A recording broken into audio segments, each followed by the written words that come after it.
All right, we are back. Microsoft Flight Simulator 2020 World Tour, episode 24. It's been like 9 months since I've had an installment in this little playlist. This is in preparation for Microsoft Flight Simulator 2024 that's coming out in about a month that I plan on getting. My computer is struggling on lower settings with 2020, so 2024 might be interesting trying to get that to work. But I think I've got it in a place where streaming can work okay. It's not perfect. It's a little choppy. The buildings when you get close don't look the best, but my computer is not top of the line by any means, so we're gonna call it good. I think it's not horrible to watch. Today is Saturday, Wednesday's episode, and then Friday's episode. So that would be October 16th and October 18th. I'm going to be talking a lot about playoff baseball. Last night, the New York Yankees defeated the Cleveland Guardians 8-6 to take a 3-1 lead in the American League Championship Series. The Mets stayed alive by beating the Dodgers. I think it was like 12-8 or 12-5 or something like that. But the Dodgers are up 3-2 with 2 more games in LA. So the Dodgers are likely headed to the World Series. The Yankees are likely headed to the World Series, but you never know. The Guardians already had one incredible comeback win. They almost did it again last night. So in these episodes, they'll probably be talking, at least in the Friday episode, about Cleveland's amazing comeback win a couple nights ago. But we're going to start with Wednesday's episodes. This will be a little in the past. And if I do get people in the chat, I will respond. Might even put up a poll. I'm not sure what and when we get there, or when noon rolls around. So here is Wednesday, October 16th, episode of the Tony Kornheiser Show, and we are about to take off. NFL picks against Reginald the Monkey. That's not quite true. We call him. We call him. Well, that's true. Yes. We're also going to talk with Buster Olney about the baseball playoffs and, of course, ice cream. But first, let's keep the sales weasel happy. It's time to review the top. Take it away. They're from DS. Previously on the Tony Kornheiser Show. I like Cleveland a lot because of Mike Fratello. One. You know what I'm talking about. No, I like the Rock and Roll Hall of Fame. I like you. Come on. Don't say you Anthony people. Kornheiser. You people. Anthony Kornheiser. I like Detroit. I like Cleveland. Yeah, I know you do. I like Chicago. I know you do. But you know what I'm talking about. Others may, but not me. No, you. Anyway, all right, Chris is here today. Michael. Hello, friends. Someone else's line. You should get your own line. It's really a good idea. No, that's working out. Yeah, Rachel's here. So my friend Jody Forstad, who I've known all my life, sent me a tee. He was going through his father's old collection of golf stuff, and he sent me a tee. Golf tee. Golf tee from Harrods. The department store. Yeah, the department store in London. Sure. Which is involved, of course, in Lady Diana and all of that. But Harrods, so it's a very small tee. It looks like a tee you would use on a par 3. Yeah. And Jody just wondered if I found any value to it. So you're still using those martini teas from about 20 years ago. Yeah, because they hold up pretty well and they're plastic. And they're bright colored, so with your limited eyesight, you can find them. I can find them. That's pretty good. So anyway, thank you. Tea travels farther than the ball. I wanted to mention had that happen. I wanted to mention this particular column earlier because the Capitals, They're going to watch. right? But my memory is when they were little kids, they would take their Magnetiles and they would ruin the hardwood floors by turning those into skates. Yeah. So anyway, I remembered that Barry Zerluga wrote this wonderful column about the opening game this year with the backdrop of the 50th year opening game. Talked to Ivan LeBray, for example, one of the all-time great Caps, and talked to Bernie Wolf. And I saw Bernie played on the team. I saw Bernie the other day at Columbia. We were playing golf. And I told him how much I loved the quote. There was a particular quote. Bernie said that the locker rooms that the Capitals were given were locker rooms that were used by the Bullets. So the urinals, Bernie said, this is his quote, I had to pee up. Because they were like 6'10" and 7 feet and stuff like that. I just thought it's a lovely column if anybody wants to read it. Now, Bernie told me, I wondered if they had come in, if the Capitals had come in, because they don't usually expand by one. They usually, for me, to trace the lineage of most of these teams. Yeah. The original 6, I know, they're still there. I did not know Kansas City had a pro hockey team. Kansas City Scouts. Interesting. Yeah, the Kansas City Scouts. Okay, I don't have to talk about the game last night because that's why we have Buster Olney on. But there is something that happened in football yesterday. There is the trend of trading wide receivers. There are 2 wide receivers on new teams. Oh, you're talking about American football. American football, yes. Sorry, Yes, I misunderstood. I thought we were talking about Thomas Tuchel being appointed as the England manager. No, that's news to me. I'm sure that'll lead PTI to the third hour of this program. Good, I'll stick around outside for later for that. So, Devontae Adams, who's still a great receiver. Sure. Rodgers left. And he left because he wanted to go play with Derek Carr, who was his college teammate. And Derek Carr was the number 1 quarterback of the Raiders. And then the Raiders soured on him and dumped him. And Devontae Adams said, what? That would make him happy. I'm sure that New Orleans would make him happy too, because Derek Carr, although injured now, is playing there. But what do we think? How good does that make the Jets? The Jets, and to the Jets' credit, let me say this. They have lost 3 games in a row, but they've lost to Denver, not a terrible team, Minnesota, a good team, Buffalo, a good team. They've lost by a total of 10 points. And they've lost by the quarterback turning the ball over at the end of the game. Yes. So if this alleviates some of those worries, but you look at the They schedule. also have the most drops in the league. Yeah. So You look what at the good is having Aaron Rodgers? Look at the schedules. If they get past this week, then you have the Patriots, you have Texans, Cardinals, Colts, and Seahawks. So Pretty easy. yeah, you have a pretty soft schedule Except for there through the Houston. middle. Yeah, Texans will be tough. I heard a stat, this is unbelievable to me.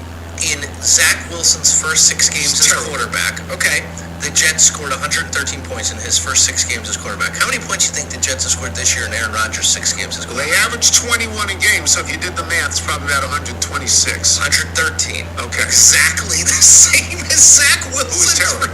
Yeah. And I think I saw this, that the guy who Rodgers threw under the bus. Because I believe Buffalo's a better team than the Jets. Yes. And I believe that they didn't have the Jets team than the Jets. Yes. And I believe that they didn't have, the Jets had a couple of receivers. Garrett Wilson, right? They had a couple of number 1 receivers. Yeah, so we got a Lazaro, something like that. Yeah, Alan Lazard. We worked with, Rodgers worked with, and he caught the Hail Mary, right? Yeah, Rodgers yeah. worked with him in Green Bay. Yeah. They had receivers.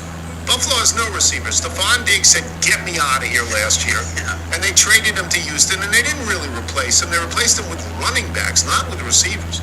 Amari Cooper is a top 20 receiver. I just don't buy all the Jets hype. Rodgers is 40. I don't know. Garrett Wilson was supposed to be a top 10 receiver in the league with Rodgers. He's been fine, but I would much rather bet on, in his prime, Josh Allen throwing to a pretty good. I think Devontae Adams might be better than Amari Cooper, just Okay. 1 for 1. Okay. But somebody's Buffalo got to has throw you the no ball. receiver. Right. And now they have 1 receiver. Yeah, and this feels like it's totally a move that is for January for Cooper now.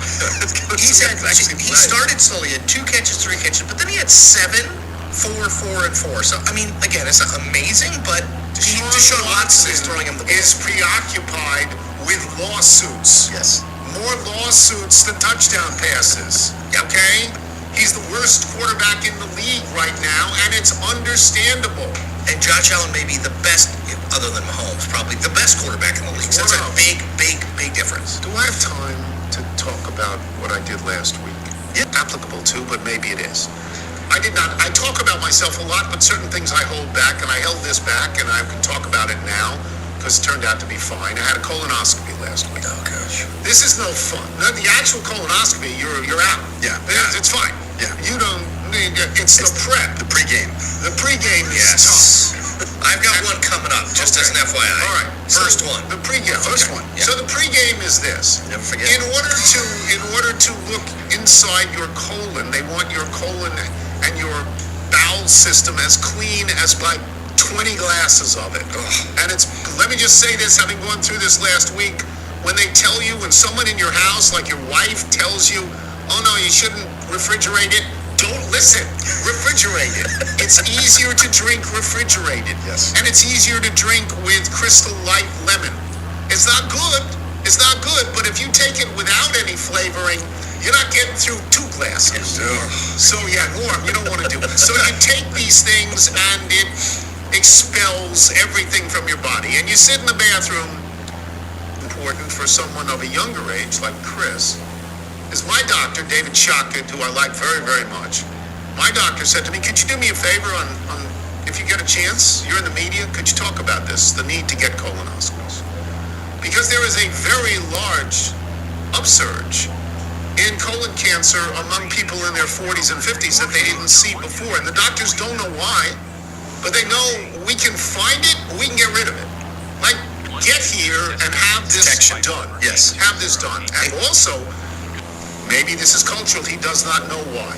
Maybe this is a part of what is inherited in families when they say we were experimented on medically and we don't trust this process. And I get all of these things, but you are prone, everyone is prone to getting colon cancer, so check.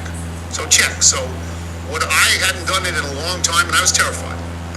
Totally terrified. I'm terrified of everything, but I was really terrified of this. And it is, again, because I'm so old that they go, okay, but I needed to do this. And I'm recommending this to, am I going over the line here, Michael? No. Okay. No, this is good. I'm recommending this to I'm just reliving the drive down to the medical center. Yeah. Oh, Michael God. just said, I'll drop you off. Okay, let's go back. I pick you up. Hazard pay. Parking lot's dicey. I'm just going to drop you here, I'll okay? get you back in a couple hours. I'm getting a sandwich. Yeah, you want coffee or something? I have been planning this route for days because I know what time we need to arrive, what time we need to check in. And I make what you think is a wrong turn. And I didn't know. Oh, you happy? you were glad handing out the word, hey, this guy. No, I was so relieved. relieved. I was so relieved. And people should do it. They should avail themselves of this. This is an Was your doctor mentioning, was there any decline through sort of the COVID years where people were not doing sort of the regular yes, of course. checkups? And yes, of course. once you get off schedule, it's just harder to get back So, on. and it's no, I shouldn't say it's no fun. Some may find it fun. It was not as much fun as I hoped for. Yeah, right. I'll just put it that way. Not Sounds as like much playing as I 18. hoped for. Well, But every doctor that I talked to, and I know a bunch of doctors, said you got to do it. My urologist, because I had those kidney stone problems, said, look, the worst food that I could ingest, solid food, was at Tuesday at 8 p.m. Oh, So, man. I mean, you talk about fasting on the high holy day. I Yes. fasted for almost 2 days. Now, not fasting completely because you can have clear broth, but it's just water is what you put in your system. But yeah, so this bloke in front of me, as I walk up, he's getting into an argument with a nurse, and they said, "Well, you ate a steak this morning, sir." Is that what I'm saying? It's like, I was hungry. I don't know, I had a bowl of chili. I was hungry too. I didn't eat anything. I just didn't understand. Day off. You can't even have water. Would be Not bad, after you would be- stop drinking this You can't have a mint. You can't have gum. You can't have a lozenge. Yeah, That would be a nightmare for the technician. I hope they sent that guy Oh yeah, home. they were like, "This is not happening today. We're going to reschedule you now," and he was very So upset. thank you to the people at while you're away. I am, but I feel that about everything. Don't wait until something bad happens. Protect your home and your possessions now with a great security system from SimpliSafe. Just ask Nigel. He's been using SimpliSafe to protect his home for several months. You want to talk about it? Yes, it has removed all this worry from my mind. You're always sort of stressed that somebody might break in when you're off on a trip, like when I was in Rome. Yep. And it's wonderful. Beyond that, it's really easy to set up. There's great customer service. Everything about the service is absolutely brilliant. With Fast Protect monitoring and live guard protection, SimpliSafe agents can act within 5 seconds of receiving your alarm. They can even see and speak to intruders to stop them in their tracks. You'll never be locked into a long-term contract. You can cancel at any time. Pricing is transparent and affordable at less than $1 per day with no hidden fees ever. SimpliSafe has also been named Best Home Security System by U.S. News and World Report for 5 years running and offers the best. This is the Tony Kornheiser Show. This is the Blue Nile read. Finding the right engagement ring for someone you love can be intimidating. You want the ring to be absolutely perfect, not just to your eyes, but to theirs as well. And there are other considerations. You need something in your budget, something ethically sourced. That's why if you're on that journey right now, you should check out BlueNile.com. Blue Nile is the original online jeweler since 1999. On BlueNile.com, you can create a bigger, more brilliant piece than you can imagine at a price you won't find anywhere else. They're committed to ensuring that the highest ethical standards are observed when sourcing diamonds and jewelry. Blue Nile wants everything to be perfect from the moment you start your ring search to years after it's on her finger. That's why they offer a 100% satisfaction guarantee with guaranteed free shipping and returns, then guaranteed service and repairs for life. And they don't want to spoil your surprise, so don't... Listening to the Tony Kornheiser Show. This is Jeffrey Pepper Rogers with a song called Fly. It is sent to us by Marcus B. Dowd. And here we go. Jeffrey Pepper Rogers is the brother of Andy, whose band Solo Rio you played in the past. Jeff is a grand prize winner of the John Lennon Songwriting Contest, founding editor of Acoustic Guitar Magazine and the author of The Complete Singer-Songwriter Beyond Strumming Dynamic Guitar, and has other books and videos for musicians, and perhaps most importantly, he has performed with Dan Byrne many times. That's fabulous. The Dan Byrne? Yeah, John Lennon Songwriting Contest. That's really great. The winner is a duet, sung here with Wendy Sassafras Ramsey. Yes, together they are Pepper and Sassafras. How wonderful is that? This is called Fly, and it plays in Chuck Todd. Before we get to Chuck, I have this Neo to wear. No French horn to play, nor did I have a bit. Clear eyes, full hearts can't lose. I arrived earlier, sitting right up front, eagerly waiting Chuck to share his insights on making football pigs competing against a monkey in the age-old debate. Does toilet paper go over and under? Much to my disappointment, all he kept talking about were those two rum-dums named Kamala and Trump. And it went on and on and on. Nonetheless, as Chuck walked off the stage, I yelled a hearty lacheserie. Chuck stopped and grumbled. Had to wake up at 5 a.m. to make my picks. Then proceeded to shake my hand. How great is that? Do you remember this? Yeah, I did whine to the guy that I had done my picks at 5 a.m. last night. I did. I don't know what we should call it, like cheesered. You know, like we should come up with a word, you know. But I get cheesery probably. I feel like every public event that is in that kind of world, you know, a conference here or there, there's always at least. Because it's 2.5 and it's 3, and it's not the only time this happened. Colorado, Kansas State, Jeff Mom. He picks Kansas State minus 3.5. It's 3. It doesn't 3.5 against Minnesota. No, UCLA loses by 4. Or do you ever stand back and say, boy, these guys are good? They're good. No, they've taken my money. Congratulations for taking my money. Yeah, geez, they're so good. No, I say to my... Colorado, Kansas State, Jeff Mom. He picks Kansas State minus 3.5. It's 3. It doesn't work. Carville. What they call 3 a key number. Yeah, Carville. UCLA plus 3.5 against Minnesota. No, UCLA loses by 4. Or do you ever stand back and say, boy, these guys are good? They're good. No, they've taken my money. Congratulations for taking my money. Yeah, geez, they're so good to do. Yeah, that's right. You gotta win everything. Yeah.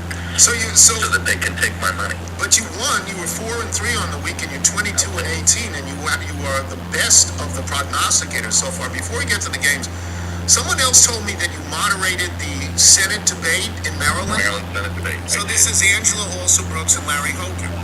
Yes. And did you ask Baltimore or Washington? The very last question. Went through everything. Just want you to know, we covered Ukraine, we covered Taiwan, covered everything. So at the end, you know, which one are they a fan of? Ravens or Commanders? And I knew it would be split out the split. She, being a PG County person, I'd have been shocked if she said Ravens. And Hogan, having to win over some Baltimore love, I'd have been shocked if he had said the Commanders. And sure enough, she picked Commanders. I think it's this way. Ravens. Can I just go back on this? Because that's exactly how it was transmitted to me, and you say you wouldn't be shocked. 90s, if you wanted to win statewide in Maryland, you needed to show more love to Baltimore than you did DC. But that has really changed. Really? Guess where the people Where live? the people live. Where do the people live, Tony? Okay. They live in 2 counties now. I'm going to get yelled Montgomery at. and What do you mean? Hereford County, all that stuff. Chuck overlooking Anne Arundel County. I know. But Montgomery and PG, man, Okay. that's where it is. There's been an interesting shift, and now you sort of see it play out politically, where literally would say Commanders. Good. Here we go. This week's picks with Chuck Todd and Reginald the Monkey are brought to you by FanDuel Sportsbook. Make every moment more. We're going to start. Houston is at Green Bay. Green Bay is a very good team right now. Houston has been a good team all year. year they had one disappointing loss. Houston is getting 2.5 on the road at Green Bay. Jordan Love is worth it. He's worth it. C.J. Stroud is obviously worth it. It's a pretty good game. Will you take the 2.5? I know you're a Green Bay guy. Will you take 2.5? Yeah. Someone could argue this is I know we're having an actual Super Bowl rematch, but this could be the Super Bowl preview. Yeah, could be. They make it. Could be.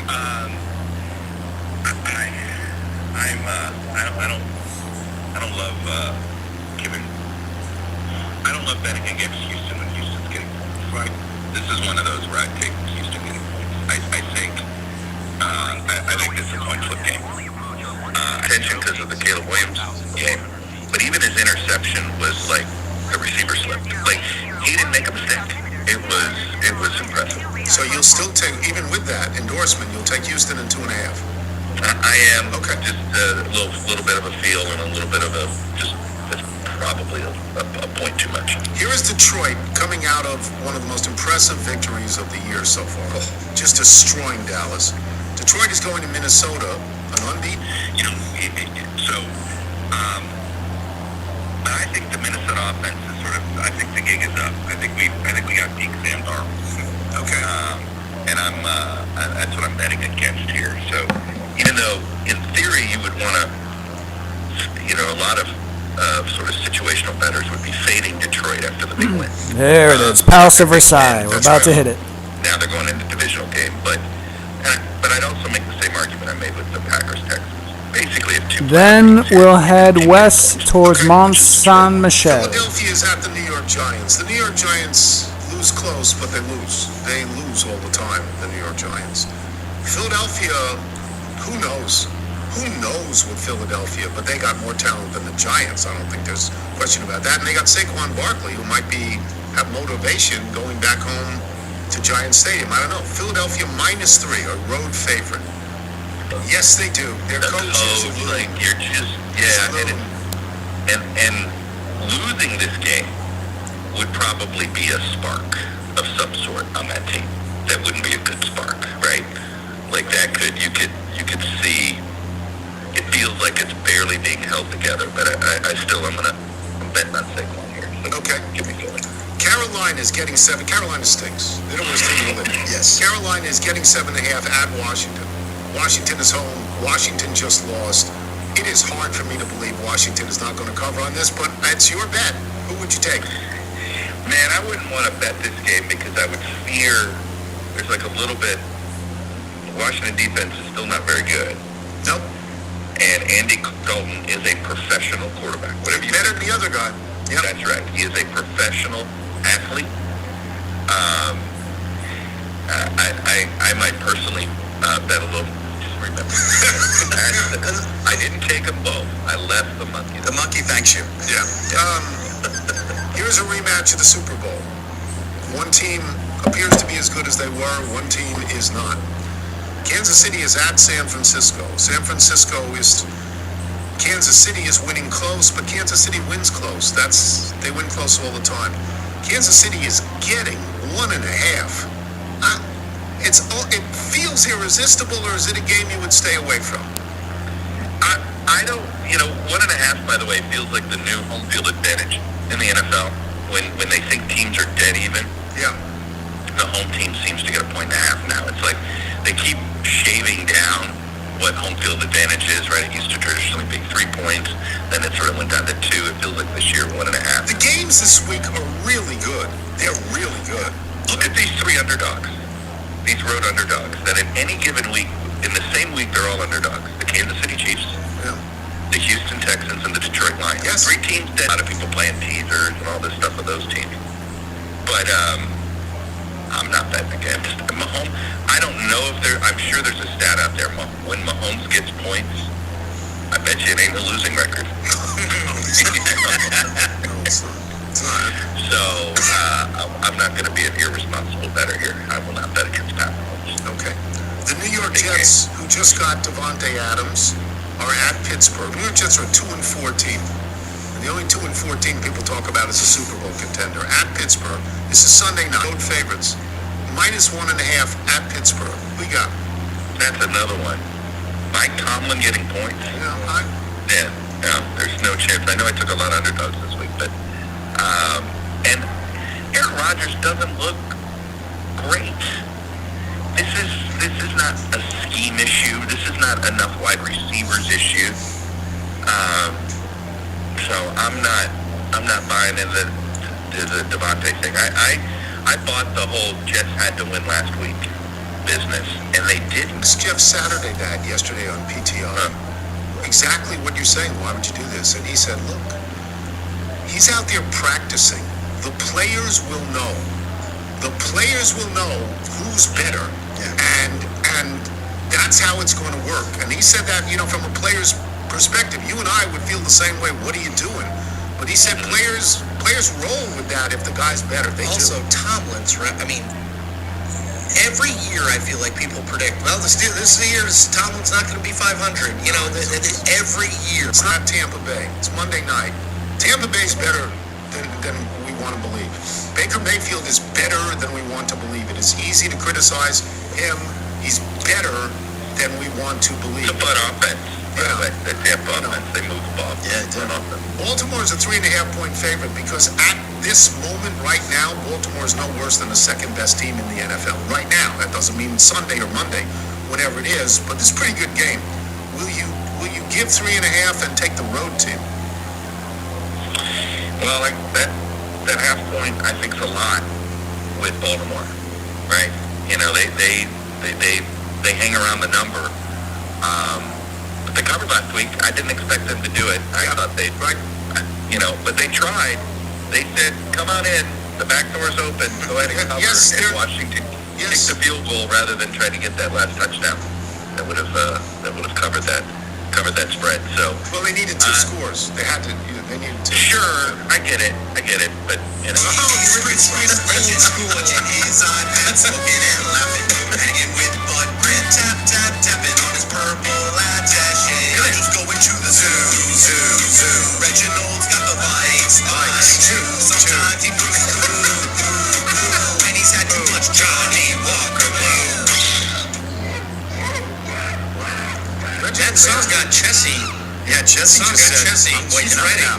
And I know people out there truly love this version. So, we'll try and give Reginald's 2-1 last week. He's 10-8 overall. He's doing very well for a monkey. Yes, let's repeat that. In our polling. He's a monkey.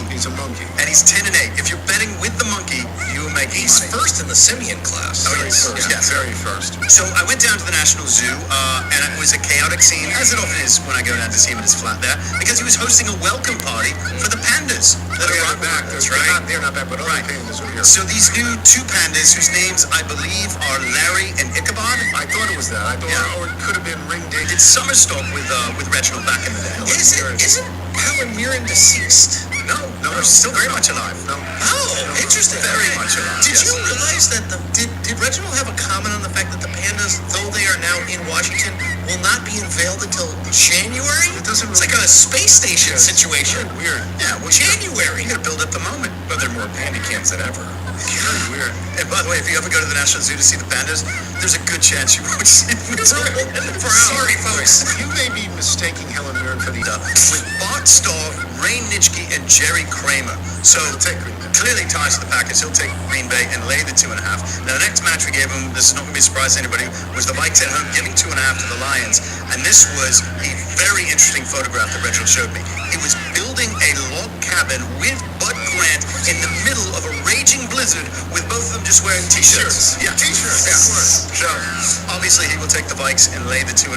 And the last match we gave him was the Washington football team at home giving 7.5 to the Panthers. Chuck was very to be having fun, but that tells me he'll take the Washington football team. Well, we wish him all good luck. Just to be clear, I was talking about Dame Maggie Smith. She's gone. She has passed recently. So sorry, Helen Mirren. She's only 79. So old Brits are just the same to you. Yeah, how it is. Yeah. This week's picks with Chuck Todd and Reginald the Monkey have been brought to you by FanDuel Sportsbook. Make every moment more. We'll have Buster only when we return. I'm Tony Kornheiser. But you want to check out Rosetta Stone. For 30 years, Rosetta Stone has been the most trusted language learning program with 25 languages to choose from, like Spanish, Portuguese, or Greek. And it's available on desktop or as an app. Their fast language acquisition system immerses you in many ways with no English translation, so you really learn to speak, listen, and most importantly, I think in that language. Best of all, it's an amazing value. Rosetta Stone's lifetime membership has all 25 languages, which will get you covered for all your language needs in life. That's lifetime access to all 25 language courses Rosetta Stone offers for 50% off, which is a steal. Don't put off learning that language. There's no better time than right now to get started. For a very limited time, listeners to this high-quality podcast can get Rosetta Stone's lifetime membership for 50% off. Visit rosettastone.com/Tony. That's 50% off unlimited access to 25 language courses for the rest of your life. Redeem your 50% off at rosettastone.com/Tony today. Use the code, people. This episode is brought to you by Progressive Insurance. Whether you love true crime or comedy, celebrity interviews or news, you call the shots on what's in your podcast queue. And guess what? Now you can call them on your auto insurance too, with the Name Your Price tool from Progressive. It works just the way it sounds. You tell Progressive how much you want to pay for car insurance, and they'll show you coverage options that fit your budget. Get your quote today at Progressive.com to join the over 28 million drivers who trust Progressive. Progressive Casualty Insurance Company and Affiliates. Price and coverage match limited by state law. You're listening to the Tony Kornheiser Show. Just like that, it all shuts down. We vanish into screen. This is again Jeffrey Pepper Rogers. Go dark, the streets are clear. This is called Hippie Hair for the first time.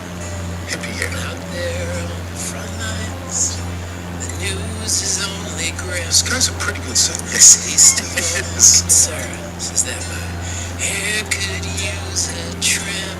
It's just, he's pretty good. But looking in the mirror, I see a rising dome. Huh? Michael, if people like Jeffrey Pepper Rogers want to send in their original music, how do they do it? Send us your music by emailing it to jingles@TonyKornheiserShow.com. And he plays in Buster Only, and we will get to all the baseball. There's just two things that Tony needs to talk about in the baseball. But let's start with ice cream. What flavors and what stories do you have in the last few weeks since we talked to you? So over the weekend, your name came up because my partner Liz and I were in Manchester, New Hampshire at the Puritan, which has this incredibly creamy ice cream. And at some point when the playoffs are over, I'm going to contact the folks there and then get them to send their coffee to you because it is spectacular. And I'm really curious about where it ranks on your list because it is off the charts. Buster, in Manchester. Buster, because I'm of politics, I have been to that place a zillion times in Manchester. Really? Yes. Really? And it is. It's great. I've not had the coffee. Okay. But the ice cream is amazing. Okay. He is, not that I would ever question Buster's obvious knowledge of ice cream. I mean, but I just add my endorsement. All right, well, that's good to know. The Puritan, we look forward to that. Okay, there's two things that happened, and they both happened within the last 48 hours that I'd never seen before. One was Joey Cantillo, if I pronounce that right, the reliever who came in Game 1 for Cleveland and had 3 walks and 4 wild pitches in less than an official inning, which is incredible.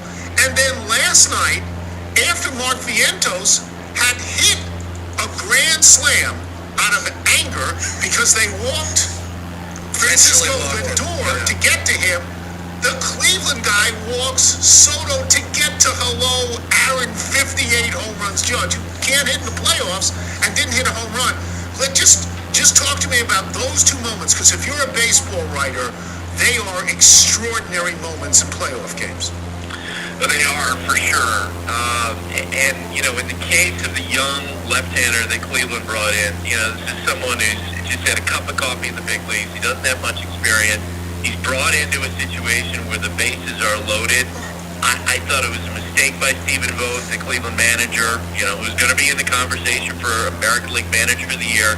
But I do think that, you know, you got to read the situation a little better. And the, you know, in Yankee Stadium, to have a guy pitching in that moment who's not accustomed, you know, to working in relief in that way, that was a surprise, and I felt bad for the kid.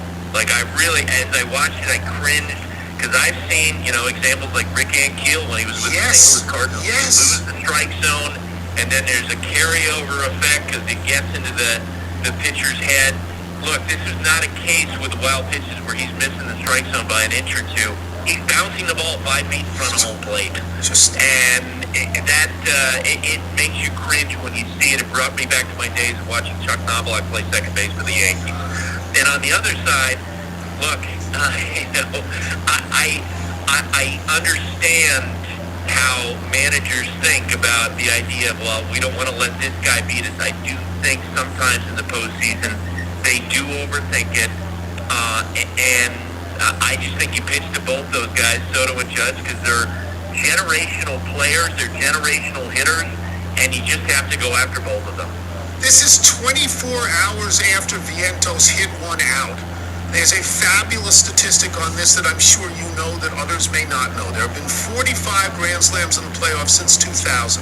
Only 4 of them have followed intentional walks. The last 3 that have followed intentional walks have been players intentionally walked by Dave Roberts and the Los Angeles Dodgers, right? So maybe you rethink that. And then within 24 hours, to see the Cleveland guy do it, like you watch this, what are you thinking when you watch it? Well, I think the reason why he's doing it, of course, is because Aaron Judge, early in this postseason, has looked like a guy under a lot of pressure. Yes. He has struggled. He's a great teammate. First and foremost, I think when people, they ask me about, what's Judge like as a guy, I said he really cares about teammates. And I think he understands his importance to the other guys on that team, and he takes that very seriously. And in that first round against Kansas City, it really felt like that just watching him like he was letting people down. I just got off the phone with Alex Cora, the Red Sox manager, and he talked about Judge making a play against Kansas City and seeing the physical relief in Judge when he caught the ball, like, whew, thank God I did something, right? Thank God I mean, just absolute relief. And so maybe that's what Stephen Vogt was reacting to, watching Judge and seeing the pressure that's on his shoulders and feeling like, Juan Soto always looks like a guy who seems prepared to hit an 8-run home run, and he'd rather pitch to Judge. The guy just hit 58 home runs. He had one of the greatest seasons we've ever seen from any hitter. Yes, he's averaged 60 home runs over the last 2 seasons. That worked out. He popped the ball. It worked out. But later in the game, Judge got a home run. But boy, oh boy, that's onions right there. I will say, Buster, that this series sort of feels over to me only if by the fact that Cleveland starters have gone 2+ and 1+. They're not getting anything out of their starters, right? That's exactly right. And in fact, I think the Dodgers and the Guardians now are in the same position. The Dodgers because of a lot of injuries, the Guardians because they had some injuries early in the year, and they've kind of pieced together a rotation in front of that incredibly deep bullpen. But that is a hard formula to carry throughout the entire month of October, to rely on the bullpen day after day after day after day. The Dodgers had a playoff game against the Padres in which 8 different pitchers combined for 9 scoreless innings. That's great when it happens, but for that to be sustained all through October, I mean, you're asking your weakest links on your pitching staff to continue to perform well. And I think moving forward, that's the big question for me about both Cleveland and the Dodgers. Can they continue to rely on the bullpens as much as they have? So you would, at the moment, make the Yankees and the Mets the favorites in your mind at the moment? No question. No question. Because of the depth of the starting pitching and what's available to the Yankees and the Mets, with their rotation. I don't know how to deal with this. I've said this publicly, I want to see the Dodgers play the Yankees in the World Series because historically they are the great World Series of my life. Reggie Jackson, Don Larson, Johnny Padres, things like that. But I was a Mets fan as a kid. I'm not now. I like the Mets, but I certainly wish the Mets well. And I look at them and I think to myself, wow, I don't have them in the same league as the Dodgers, but maybe I'm relying too much on past performance by the Dodgers and maybe not right now. Is that possible? Yes, and preseason hype, like the hype about the Dodgers after they signed Ohtani and Yoshinobu Yamamoto, and us getting excited about the top of the lineup with Mookie and Ohtani and Freddie, that all played out. Like, that is a great lineup. But the Mets, since the middle of June, have been incredible. They basically have been winning 2/3 of their games. Not only Francisco Lindor in terms of how he's grown as a player, but Mark Vientos hit the Grand Slam the other day. He's become such an important part of the lineup. My audio levels have frozen, so hopefully it's still recording audio. Like that Jose Iglesias, it's very rare when you see a guy who's basically, ascends from being a utility player to something more than that, has played such a big role with this group. At age 34, getting a chance back in the big leagues and playing with such energy on a day in and day out basis. He's meant so much to that team, and I think it's part of why they are where they are. So I would love to see the possibility of 7 games. Just because I was clicked on the game. Never mind. Because they are remarkable players. Yep. But Ohtani, when Sean Manaea, is that how it's pronounced, Manaea? Yes. When he throws that left-handed sweeper stuff, Ohtani may as well not be on the, in the box. He may as well. He was just fanning at it, right? He's just fanning at it. He had no idea what was going on. That was really interesting to see. And I love Ohtani, but that looked bad, right? Yeah, and I think one of the big questions going forward is what kind of adjustment does Ohtani make? He gets into this mode where he, begins to spin out a little bit in his swing, and he doesn't cover the outer half of the plate. That's what Sean Manaea was attacking the other day. And that's what I think the Mets will continue to attack, outside, and see if Ohtani can adjust.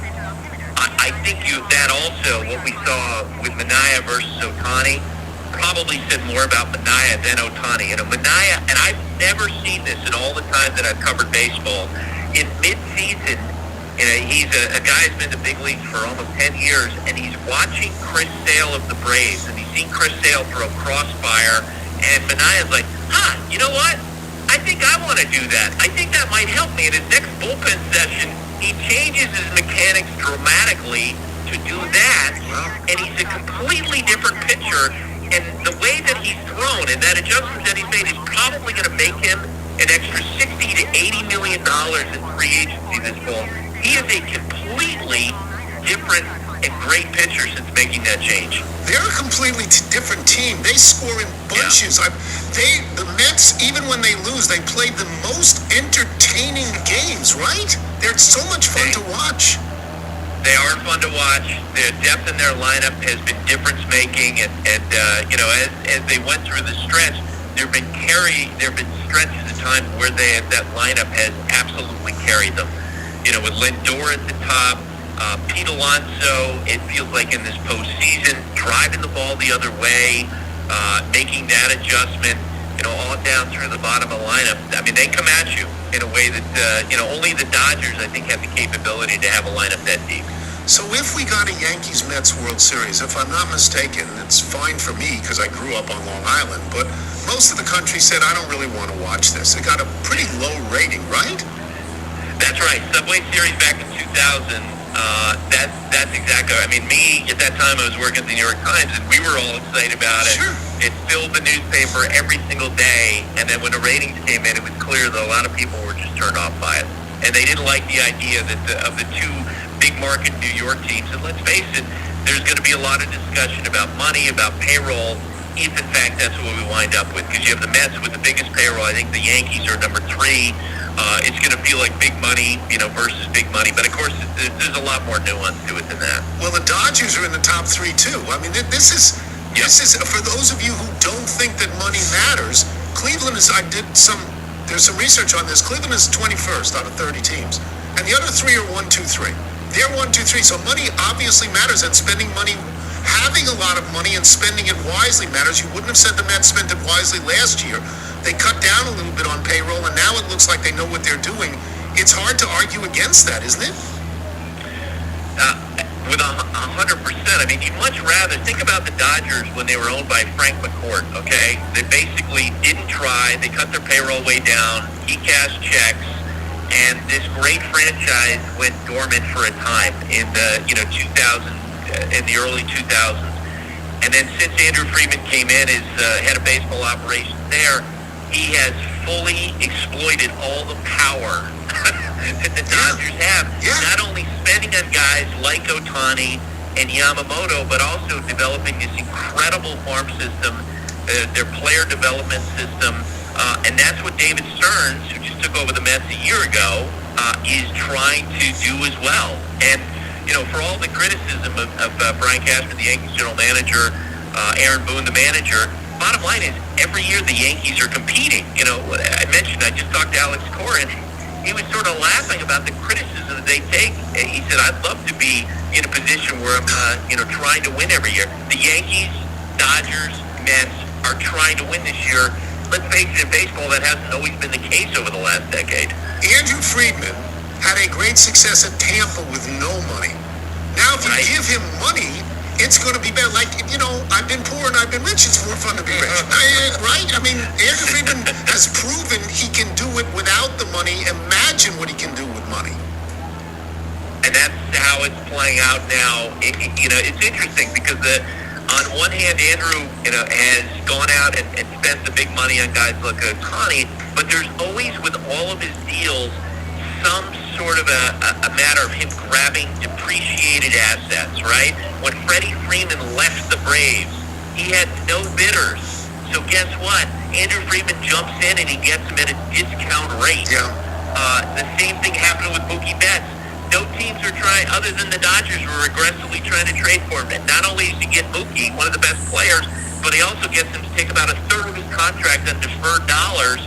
So there is this great combination of, yes, spending big money, but also, drafting and developing players at the back end of the first round, because that's where the Dodgers always pick, and getting a lot of team-friendly deals like the Ohtani deal, where they're not even really going to pay him for a decade. Yeah, it's amazing. It's amazing. Oh, thank you so much for being on. I appreciate it very much, and we'll talk soon. Thank you, Buster. Thanks, Tony. Buster Olney worked at the New York Times. I worked at the New York Times, though we never worked together. But I really think he's good. We'll take a break, and we will have email and jingle when we return. I'm Tony Kornheiser. This episode is brought to you by CarMax.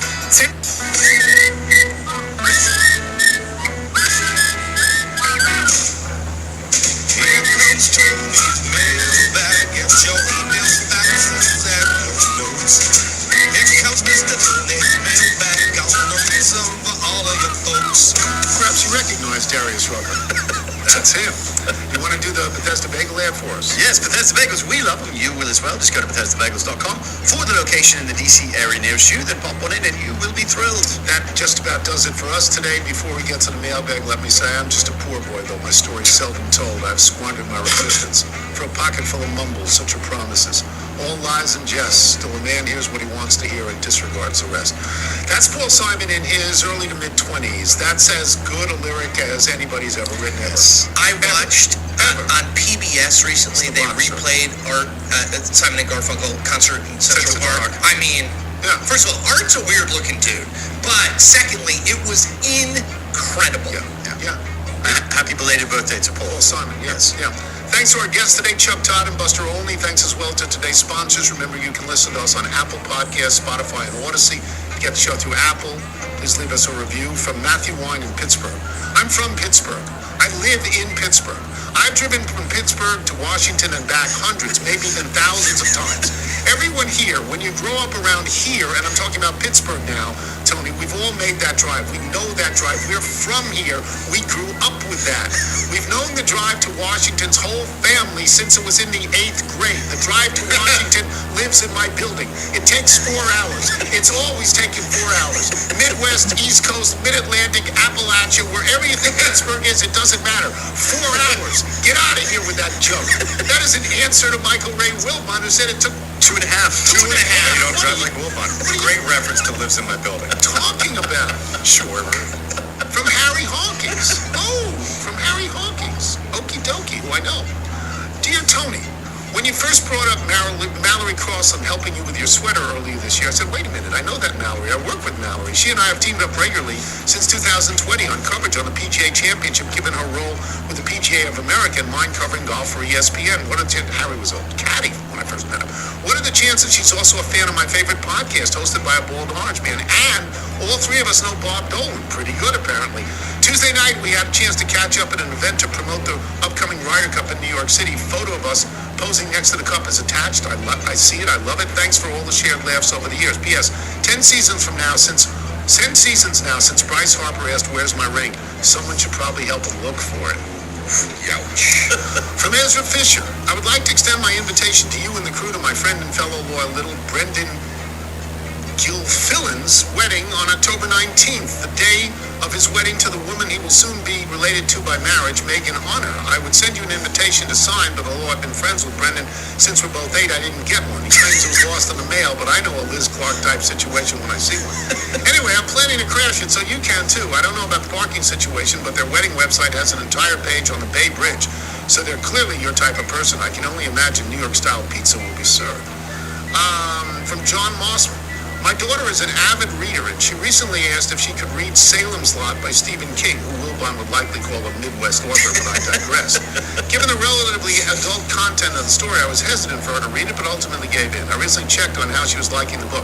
She responded that she was enjoying it, but she felt as if a few characters had really flushed the mouse in certain areas. I was tickled to hear the phrase being used so casually by my daughter. She's right, too. Many mice were flushed in a lot. Most notably, spoiler alert, Father Callahan and Susan Morton. From Mark Feiner in Greenwich, Connecticut.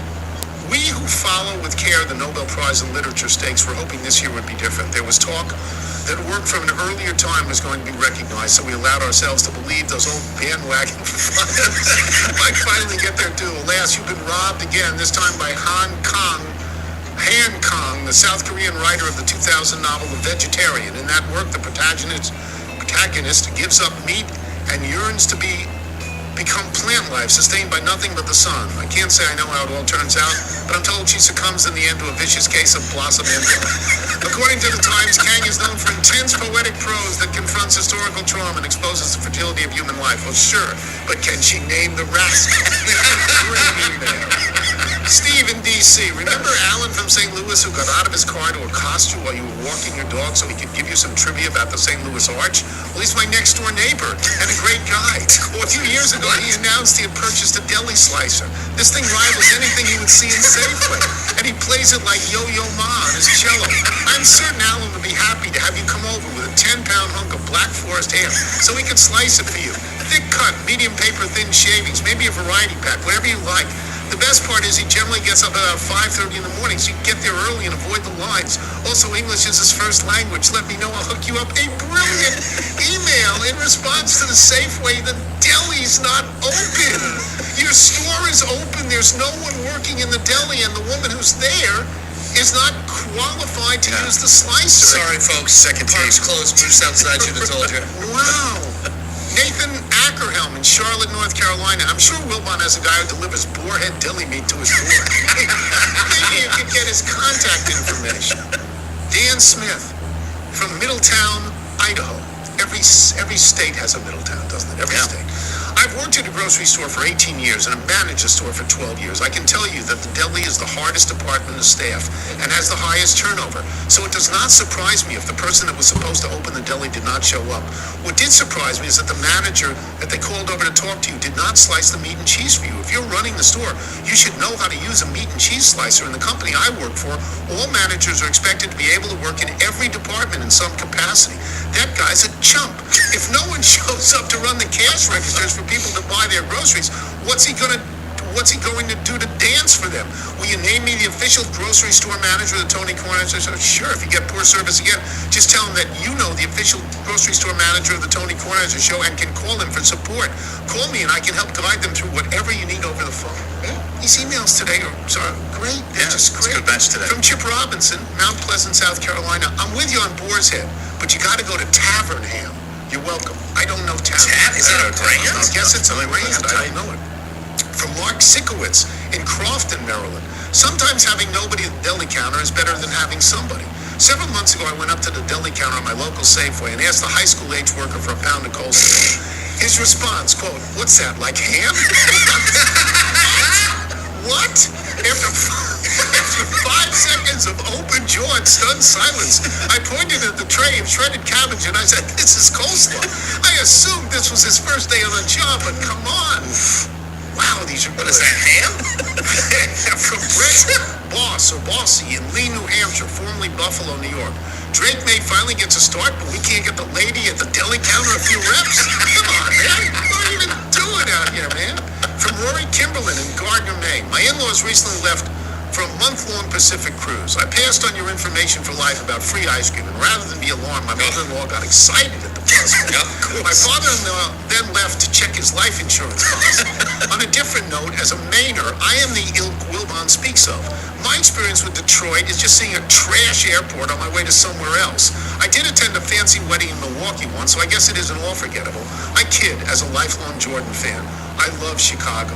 And from Pastor Jonathan Conrad, after listening to Wilbon, does this mean we the littles are people of the like or of the ilk? I'm asking for a friend. Wilbon went crazy. Yes. He just went absolutely crazy. Yes. It's paranoia. If you're out on your bike tide, everyone as always do wear white. Okay, we wound up 5 and 11. Not very good. Not the worst. But there was something worse than us. I guess there's one positive way to look at it. The worst team in the league. All right, we are still about an hour away from kickoff for Nebraska and Indiana, which I need to watch. My Cornhuskers probably lose, unfortunately. We'll see.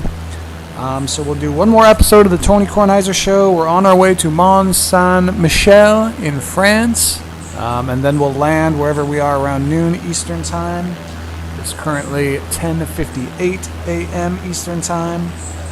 So let's go to, that was Wednesday, October 16th episode of the Tony Kornheiser Show. Now we're going to go to Friday, October 18th episode of the Tony Kornheiser Show. Talk about a wild night in Cleveland between the Guardians and the Yankees. Plus, we'll go around the NFL with Jason Lock and Ford. We'll get football picks from James Carville and Jeff Ma. But first, how about Little Commerce, kids? Like, Holy yes. Previously on the Tony Kornheiser Show. The last food that I could ingest, solid food, was at Tuesday at 8 p.m. So, I mean, talk about fasting on the high holy day. I fasted for almost 2 days. But yeah, so this bloke in front of me, as I walk up, he's getting into an argument with a nurse, and they said, well, you ate a steak this morning, sir. Is that what I'm saying? It's like, I was hungry. I don't know, I had a bowl of chili. I was hungry too. The Tony Kornheiser Show is on now. I just got to address the open about me starving and fasting for much more than a day as the rigor of the High Holy Day commands you to do. This got this from Steve in St. Augustine, Florida. On Saturday, the holiest day of the Jewish year, Yom Kippur, not only didn't Tony attend temple or fast, but after running into Man About Town, not Chip Muldoon, but Kip Sheeman, at the Soviet Safeway, he decides to shop for the essential of any break fast, ham. Not kugel, whitefish salad, or matzah, but ham. As if fasting on Yom Kippur isn't already bad enough, Tony doubles down by buying a non-kosher meat that's basically the symbol for things we shouldn't eat. So just to set the record straight, this was God saying to me, you can't have the ham, because I couldn't buy the ham. The deli counter was not mad. Yes, and the woman who was there was not certified to use the saw, or whatever they call that, the slicer. Yeah. So in fact, God was saying, you're not going to get the ham. Live with it. You're not going to get with the ham. So, I mean, I feel on a relationship of spirituality, that sort of worked out. It did. That sort of worked out. Let me get to today's open. Look, you know how Wilbon talks about scream out loud moments? Well, he doesn't actually scream out loud, but it's a great phrase, scream out loud moment. But he applies it to everything. To WNBA, soccer, whatever. Last night, I don't scream out loud. I watch games and I go, whoa. And then I start texting people. Last night, in the only game that truly mattered, that changed perhaps the course of these playoffs, that was the Yankees in Cleveland, at Cleveland, Cleveland's first home game. Cleveland is ahead the entire game. They're ahead in the game. Myself. I thought they were down 1-0 and then tied it up. Yeah, but they were up 3-1. They were up 3-1. Yeah. Now I'm going to talk about the top of the 8th, the bottom of the 9th, and the bottom of the 10th. There are 4 home runs in those 3 innings. There are 4 home runs. Cleveland is up by 2. They bring in Emmanuel Clase, who's the best reliever in the American League all year. He has allowed a total of 2 runs in the regular season, a total of 5 earned runs. That's all. He gets pounded. Aaron Judge hits an opposite field home run to right tie the score, right? Was it a two-run? It's a two-run shot, yeah, like Soto was Two-run on, home yeah. run to tie the score, and then Giancarlo Stanton comes in, boom, and unties the score. So now the Yankees are up by 1. It is the bottom of the 8th inning, and Cleveland's any chance they have of being competitive in this series has slipped away. To me, that's a scream out loud moment, what the Yankees did with Judge and Stanton, and I begin to text people, you know, wow, look at this, look what has happened. This is going to break Cleveland's heart, break Cleveland's spirit. Yeah, it's done. At that point, Yankees add a run. Yes. In the top of the 9th on very bad defensive play by Cleveland. Yeah, they can't handle the rundown. They don't handle it well. So now the Yankees are up by 2 into the bottom of the 9th inning. And there are 2 outs when Lane Thomas, and must I repeat this again and again, the best player on the Washington Nationals, Lane Thomas almost hits one out, hits the top of the wall, and he ends up on second. Okay, the Yankees have their best reliever in Weaver, right? He's their best reliever. It's not Rivera, that's all I know. Okay, but he's good, their best reliever all season long. Some guy comes out of the dugout. I don't know who this guy is. His last name is Noel. Yeah, Big, and he's John Kinsey Noel. Kenzie Noel.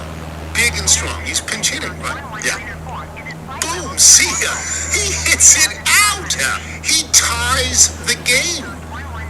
Then, where Wilbon is busy screaming, I'm busy texting saying, did you see that coming? Because I didn't see that coming. I didn't see that coming at all. No. Now Cleveland's back in, and now it goes to 10.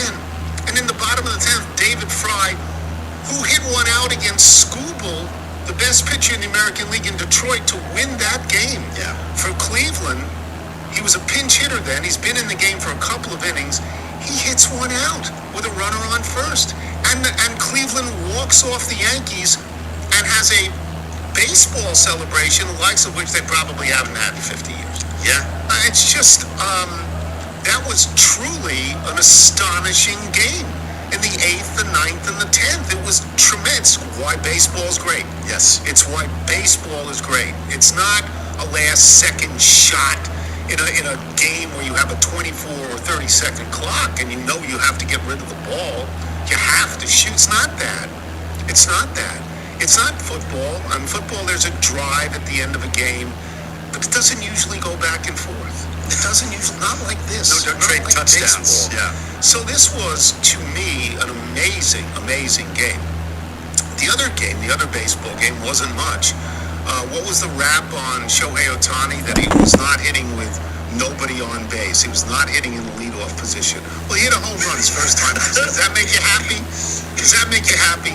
Okay, because again, why does Tony want to see the Dodgers and the Yankees in the World Series? Because of the possibility of 7 games of Aaron Judge and Shohei Ohtani. Yes. That's what you're the 2 best players in baseball right now. That's what you want to see. And that game wasn't even close, and that series is no longer close, and that's okay. The Dodgers are better. Yes. The Dodgers are better. The Mets have had a thrilling run, and the Mets have been involved in astonishing games. At one point, there were 17 games back of the Phillies in that division. Yeah, they knocked them out. It's been a great ride. And because they've had all these weird wins, I still completely write them out, but it really feels like it's about the end for them. Yeah, and that's okay. Because the pitchers walk everybody. They walked 9 batters last night. Again. Yeah, 2 or 3 I'm strikes. glad Jared got to go to New York and got to see his Dodgers win a couple of games. I'm glad for that. That kid Mookie Betts is pretty good. He's pretty good. Would never trade him. Well, you'd have to be crazy to trade him, right? Boston, you'd have to be crazy. But let me go back to this other game. If that's the only baseball game you see in your life, you've just seen one of the greatest baseball games of all time. Of all time. I mean, I can't imagine on the PTI show today not leading with that, although it's possible that Cleveland and Yankees are playing right there and right opposite us, and it is our policy to stay away from games like that, because we would drive an audience to that game. I don't know. That's what happened yesterday. They started at 5, I believe, yesterday. Yes. It allows me to watch the whole game. Is it the same schedule today? Let's see. Today's Both Friday. teams playing? Dodgers Mets first pitch 5:08. Okay. Yankees Guardians 8:08. Okay, so then we can talk about it. And that's what we're going to do. Is we're going to talk about it. One other thing happened of consequence yesterday. Tony Bennett, 55 years old. You'll forgive me, that's very young to me. He's more than 20 years younger than I am. 55 years old. in the prime of his time as a basketball, 55 years old, that's your prime time.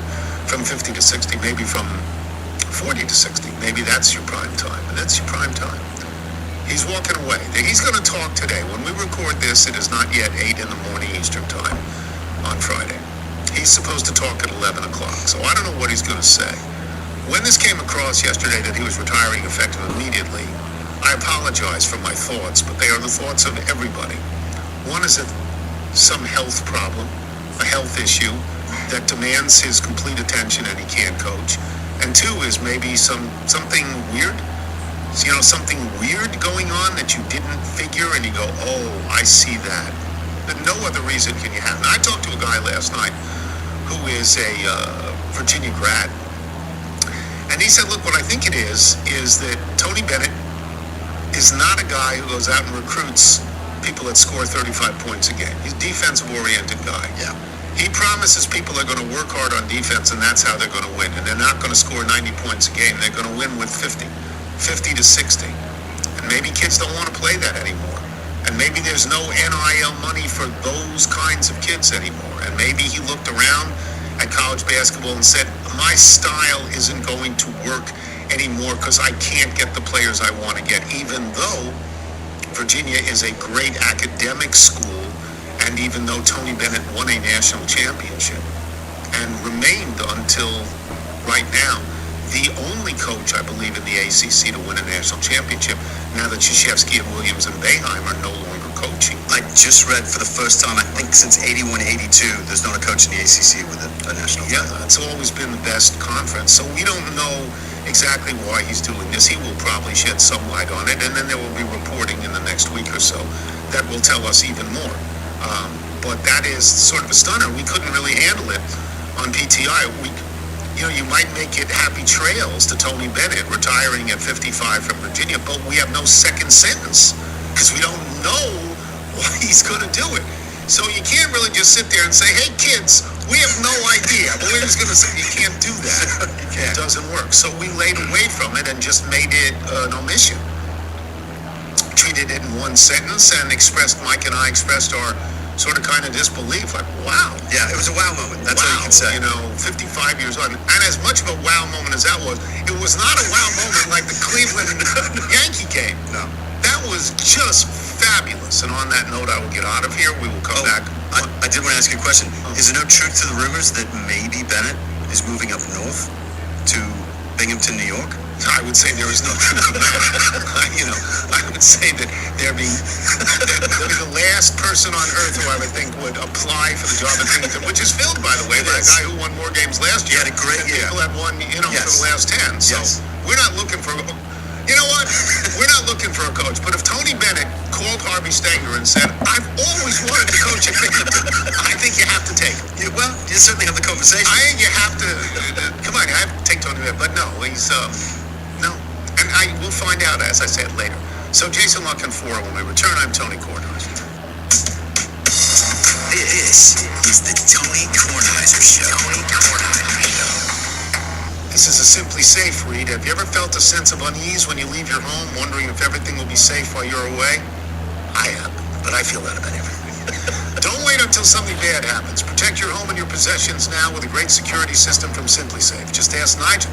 He's been using Simply Safe to protect his home for several months. You want to talk about it? Yes, it has removed all this worry from my mind. You're always sort of stressed that somebody might break in when you're off on a trip, like when I was in Rome. Yep. And it's wonderful. Beyond that, it's really easy to set up. There's great customer service. Everything about the service is absolutely brilliant. With Fast Protect monitoring and live guard protection, Simply Safe agents can act within 5 seconds of receiving your alarm. They can even see and speak to intruders to stop them in their tracks. You'll never be locked into a long-term contract. You can cancel at any time. Pricing is transparent and affordable at less than $1 per day with no hidden fees ever. Simply Safe has also been named Best Home Security System by U.S. News and World Report for 5 years running and offers the best customer service in home security according to Newsweek. It's easy to install and activate your Simply Safe system in less than an hour, or you can choose a professional installation to have a pro do it for you. Protect your home with 50% off a new Simply Safe system, plus a free indoor security camera when you sign up for Fast Protect monitoring. Just visit simplysafe.com/Tony. That's SimpliSafe, SIMPLI. SimpliSafe.com/Tony. There's no safe like SimpliSafe. This is the Tony Kornheiser Show. Tony Kornheiser Show. This is the Blue Nile read. Finding the right engagement ring for someone you love can be intimidating. You want the ring to be absolutely perfect, not just to your eyes, but to theirs as well. And there are other considerations. You need something in your budget, something ethically sourced. That's why if you're on that journey right now, you should check out BlueNile.com. Blue Nile is the original online jeweler since 1999. On BlueNile.com, you can create a bigger, more brilliant piece than you can imagine at a price you won't find anywhere else. They're committed to ensuring that the highest ethical standards are observed when sourcing diamonds and jewelry. Blue Nile wants everything to be perfect from the moment you start your ring search to years after it's on her finger. That's why they offer a 100% satisfaction guarantee with guaranteed free shipping and returns, then guaranteed service and repairs for life. And they don't want to spoil your surprise, so don't worry. Every Blue Nile order is insured and arrives in packaging that won't give away what's inside. In most cases, it can be delivered overnight. Now's the time to find a ring you'll keep forever. Right now, get 30% off select lab-grown diamonds if you purchase of $500 or more at BlueNile.com. That's $50 off with the code TonyK at BlueNile.com. BlueNile.com. Use the code, people. You're listening to the Tony Kornheiser Show.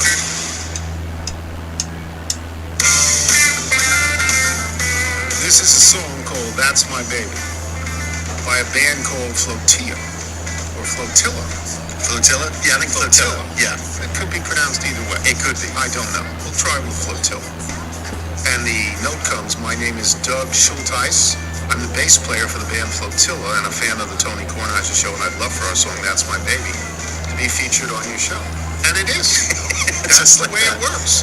You send in your music, you give us permission to do it, and we play the music. We always play the music. That's My Baby by Flotilla. Plays in Jason La Canfora. And I've got football questions, though I concede I did not watch one snap of the football game last night because I was watching baseball. But I'll get to the football. Did you watch Cleveland and the Yankees? I certainly had an eye on it. Yeah, I mean, that is the plot twist, the drama, the just heroics. Yeah, David Fry, just like everybody thought. No, it's an awesome thing, man. It's a great spectacle. I'm glad that now looks and feels like it's going to be a series. I don't know what's going on with Clase. It is amazing to have a guy who's been that good for that long and particularly good at not giving up back-breaking home runs, and to now, for him to seem eminently hittable. It is interesting that, the postseason in baseball has become so dominated by bullpens, right? Yes. Sort of that trend come in and, just get 12 outs out of your starter, and that's fine. But I do think people are coming around on the idea that when you expose those relievers that much, I mean, obviously you're expanding the sample, but in a series like this, the familiarity, it really, kicks up. And guys seemingly start to, even the best of the best out of those bullpens, the more you see them, the more you're able to pick up on things. Just the more you're exposed to them, it can be problematic. And it's been obviously a long season for that Cleveland bullpen. They've patched up a lot of innings. They've been the strength of that team. But they certainly look a little vulnerable now. So I hope it becomes a good long series. And I don't like the Yankees, so I'm hoping the Yankees lose.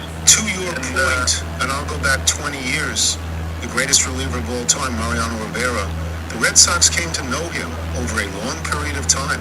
They were not terrified by him, and they beat him. And they beat him here and there. So, no, you're right about that. That was fantastic. Fantastic. That game was it was just great. Okay, we're joined by Odyssey NFL. Go ahead. Atrocious football, though, so that sort of balances it out. Yeah, I did not watch a snap. We're joined by Odyssey NFL insider Jason La Canfora, host of the podcast In the Huddle, covering the entire NFL. And I don't really want to do this. I don't really want to ask this question. It's unavoidable. I cannot help myself. They actually did sign Devontae Adams. The Jets are in Pittsburgh, where Pittsburgh's having you know, an upheaval of sorts at quarterback, because it should be very clear to everyone that Mike Tomlin wants to play Russell Wilson if he can, as he wanted to play him when he signed him. You know, is this why, is Devontae Adams the reason why the 2-4 Jets are favored in Pittsburgh? The line swung. I mean, it absolutely did. I don't know that he comes in and dominates. You know, I don't know that he dominates. It's been a long time since this quarterback and this wide receiver were together, and a lot's changed, and he's still a great football player. But this isn't, you know, these games aren't played in a vacuum, and these are human beings, and he's coming into a pretty dire situation, and they're built a certain, like, there's a lot of flaws with that team right now. There's a lot of flaws with that quarterback. There's a lot of flaws in terms of checks and balances and who's really in charge and what are they really aspiring to do there? Like, are they aspiring to prop up and placate a guy who's well past his prime, or do they aspire to do whatever it takes to win, you know, a football game tonight and then again a week from now? And are they okay with doing it by any means necessary? Not just the way the quarterback wants to do it. And they're 2-0 when they run the ball 24 times or more. And you can guess their record when they don't. So, and now you're bringing in another guy who expects a certain degree of target share. And you've had a Garrett Wilson situation that's already been a little odd, where he wasn't seeing any of the ball. It was all Lazard. And then he got force-fed the ball for a couple of weeks. And now he's got to take sort of a back seat. They finally got Breece Hall going. But are they going to lean into that in this game, or is it going to be the Aaron and Devontae show? You know, people are going gaga over some of his numbers from the last game. I mean, look, he got lucky on a Hail Mary. Like, he's not special. He doesn't hang the ball a certain way. He's no football genius when it comes to throwing the ball 55 yards downfield and hoping his guy comes down with it. Like, so I think, you know, people are getting a little over their skis, too, about even what he did against a pretty beat-up Buffalo team. So, I mean, look, they added a better football player. Yeah. They added him at a time of crisis. Finally, they figured out that the offensive line is you know, can run block a little bit, but I don't buy either tackle. I don't buy them being able to hold up. And Devontae Adams, he needs time to get open. Like, he's not going to blaze past people like he did 4 or 5 years ago. He wants to make plays downfield. The quarterback hasn't been very good pushing the ball downfield outside of Hail Mary situations. And those plays, take time to develop. And that quarterback holding the ball a little bit longer doesn't seem to me to be very smart right now. But we'll see.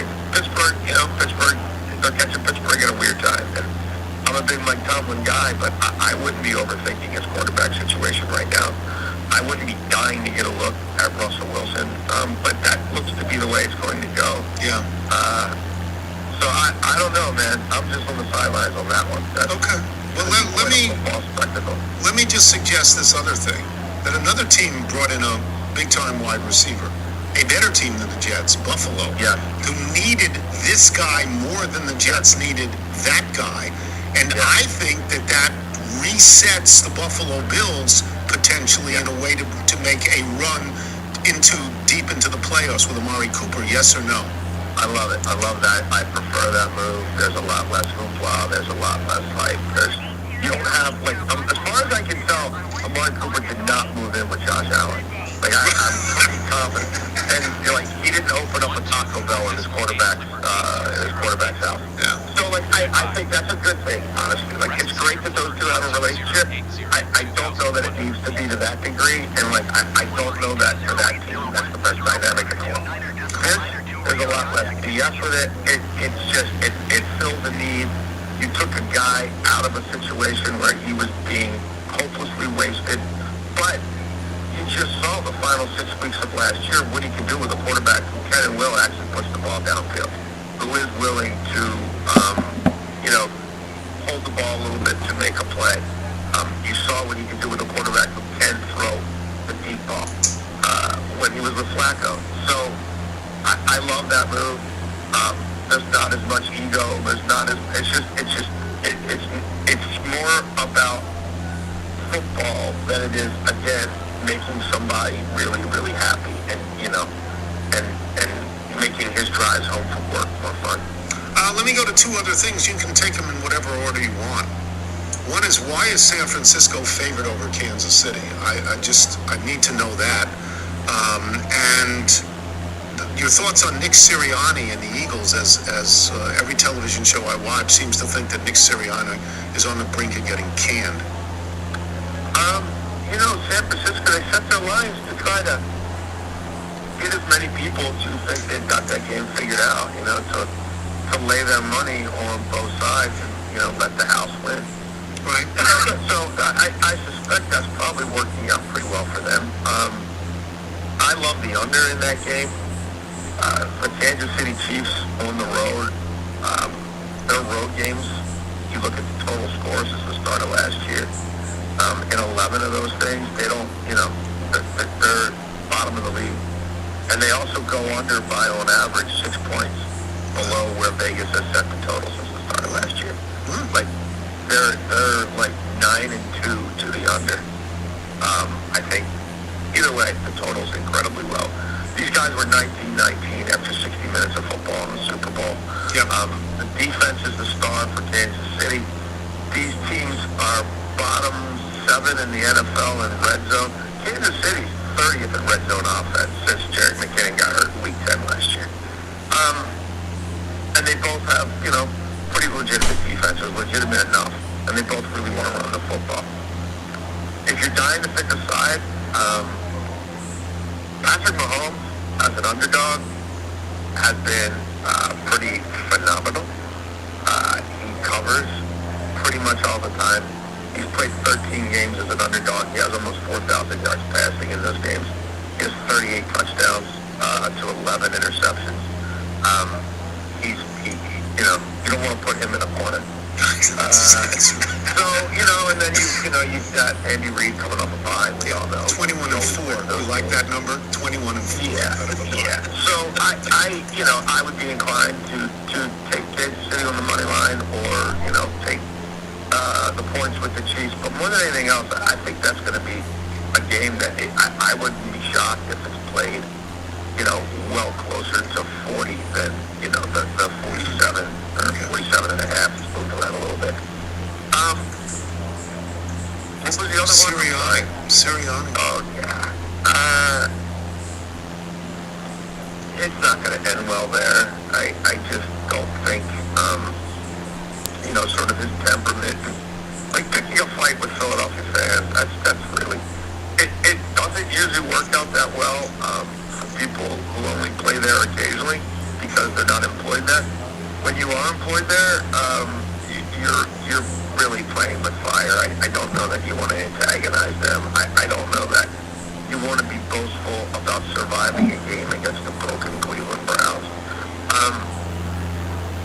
And then sort of the messaging afterwards, which is like, this is what my guys want, and this brings out the best in us, and my players love this. I don't think it's really all about you that much. I don't think they really care. I think they probably prefer that your head's focused on the game and not, what snarky remarks you can say to people sitting in the first 5 rows after you survive the Cleveland Browns. Nothing has felt right about them for quite some time. And the Giants have given them trouble. I mean, the Giants have covered 7 of the last 8 against them. That's another game that I think will be low scoring and will go under. The Giants' pass rush is legitimate. This is not a great situation, I don't think, for Jalen Hurts and that offense right now. And Daniel Jones, we all know that he stinks and the Giants have problems.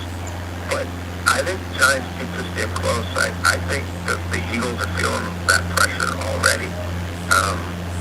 And it wouldn't shock me if the Giants win this football game. Really? If they just protect the football, they just, manage the game the right way. If Daniel Jones doesn't do the kind of stuff that Spencer Rattler was doing last night, I think the Giants are very game for me here. Like, I kind of think the Giants are the second best team in that division, as crazy as that might sound. Like, especially if they get Malik Neighbors back, they get Singletary back. Like, I'm kind of buying. I'm buying the defense right now in the last few weeks. I'm buying what Shane Bowen's doing. So I think they're a little bit dangerous here for the Eagles. Okay. All right. Plug your podcast for us and your radio show. Plug everything. Sure thing. Oh, I'll try. Thank you, Phone. You can listen to me from 2 to 6 on the Odyssey app or on 105.7 The Fan in Baltimore. So that's Inside Access 2 to 6 weekdays. You can listen to me twice a week on the In the Huddle podcast with Carl Dukes and Brian Bollinger. You can check me out Sunday mornings from 8 to 11. Breaking down the gambling aspect of all these games on BetMGM Game Day. You can check me out handicapping games on CBS Sportsline, and check me out twice a week in the Washington Post. Writing about what I'm hearing from people I talk to throughout the NFL. So wonderful stuff. Thank you, Jason. Thank you, brother. Have a great week. Right, that was Odyssey NFL Insider Jason Lockenfora. Make sure to follow In the Huddle on the Odyssey app or subscribe wherever you get your podcasts. When we come back, Carville and Ma. We think. We always think with Carville. We're not certain, but we think with Carville. We're pretty certain with Ma. I'm Tony Kornheiser. This is the Tony Kornheiser Show. This is the Rosetta Stone read. Are you looking to learn a new language? Maybe you and the Sundance Kid need to head to South America to get away from that posse who's been chasing you. By the way, who are those guys? Anyway, when you get down there, you're going to need to speak like the locals, so you'll want to check out Rosetta Stone. For 30 years, Rosetta Stone has been the most trusted language learning program, with 25 languages to choose from, like Spanish, Portuguese, or Greek, and it's available on desktop or as an app. Their fast language acquisition system immerses you in many ways with no English translation, so you really learn to speak, listen, and most importantly, I think in that language. Best of all, it's an amazing value. Rosetta Stone's lifetime membership has all 25 languages, which will get you covered for all your language needs in life. That's lifetime access for all 25 language courses Rosetta Stone offers for 50% off, which is a steal. Don't put off learning that language. There's no better time than right now to get started. For a very limited time, listeners to this high-quality podcast can get Rosetta Stone's lifetime membership for 50% off. Visit rosettastone.com/Tony. That's 50% off unlimited access to 25 language courses for the rest of your life. Redeem your 50% off at rosettastone.com/Tony today. Use the code, people. All right, let's be real. If you're a content creator, blogger, or an entrepreneur with ultra-fast, you need is Bluehost. Head over to Bluehost.com and start building your dream website today. You're listening to the Tony Kornheiser Show. Well, you wake up in the morning, boy. You all know what's coming now. You hear the ding-dong ring. Then you look upon the table, boy. Paul Evanson. You see the same darn thing. You find no food upon the table, boy.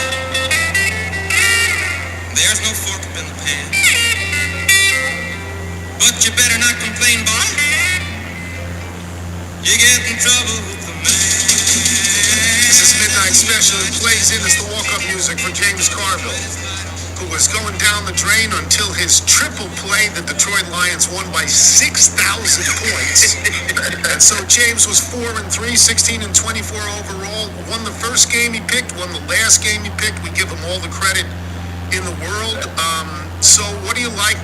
What do you like this? Oh, by the way, the Saints played last night, and Sean Payton. I didn't notice anybody playing anything. Okay. Yeah, well, they played. I just wondered your thoughts on Sean Payton, who took the franchise to the highest high it ever had. Well, I was disappointed he didn't stay. Yeah. I mean, there was a lot of, there was a lot of more talk, but I'm not sure what the reasons were, but he's a damn good coach. Yes, he is. Yes, he is. I think in his last, I want to say 10 years at the Saints, he ranked at the third winningest team in the league. Yeah. It's what you got to do. You got to win games. Okay. Yeah. What do you got? We all see Michigan goes to Illinois. What's the line y'all looking at? Michigan, Illinois, I have got Michigan giving 3.5. Giving 3.5. Well, I'll take that. You take that? You want to take 4? You want to buy that 4? Oh, no, you want to, no, I'm sorry. Giving. No, giving, you're giving. Okay, you're taking Michigan giving. Okay. Yeah, and the over-under on Georgia and Texas. Hold on a second. SEC. The over under Georgia, Texas would be, I have 56 and a half. Well, I got it 55. Get it 55, take it. Yeah, we'll take it. Take it. We'll set it up. All right, Wait, so you're going to take the over on that? over. Okay. Over 55, yeah. Over 55. Okay. What's the line? Oregon State, UNLV? Oregon State. What conference are they in? They're no conference anymore. No. Pac-12, but it doesn't exist anymore. Pac-12. Here we go. Oregon State. Yes, Oregon State getting 6.5 at home from UNLV. But it'll take 7. Take 7 and take Oregon State. Give it, you're saying. Yeah, UNLV is giving 6.5 on the road. Well, UNLV's top 25 team. You give the 6.5. That's what I get. That's what I got. Give the 6.5 better. I had it plus 7. Okay? So you're going to take UNLV. I'm taking Oregon State. Take Oregon State. I'm taking the baby. Okay. You take. Well, no. They're not the favorite. No, UNLV's the favorite. I'm taking Oregon State. I have plus. Well, let's get plus 7. Yes, you're getting plus 7. Yeah, okay. You're getting plus 7. Yes. Next, got a little confusion there. The Eagles and the Giants. Let's see, Philly, New York. I have got the Eagles giving 3 at New York. Okay. Take the Eagles. Take the Eagles, give 3. Okay. Right. The Panthers and the Commanders, the over-under. I see that at 51 and a half.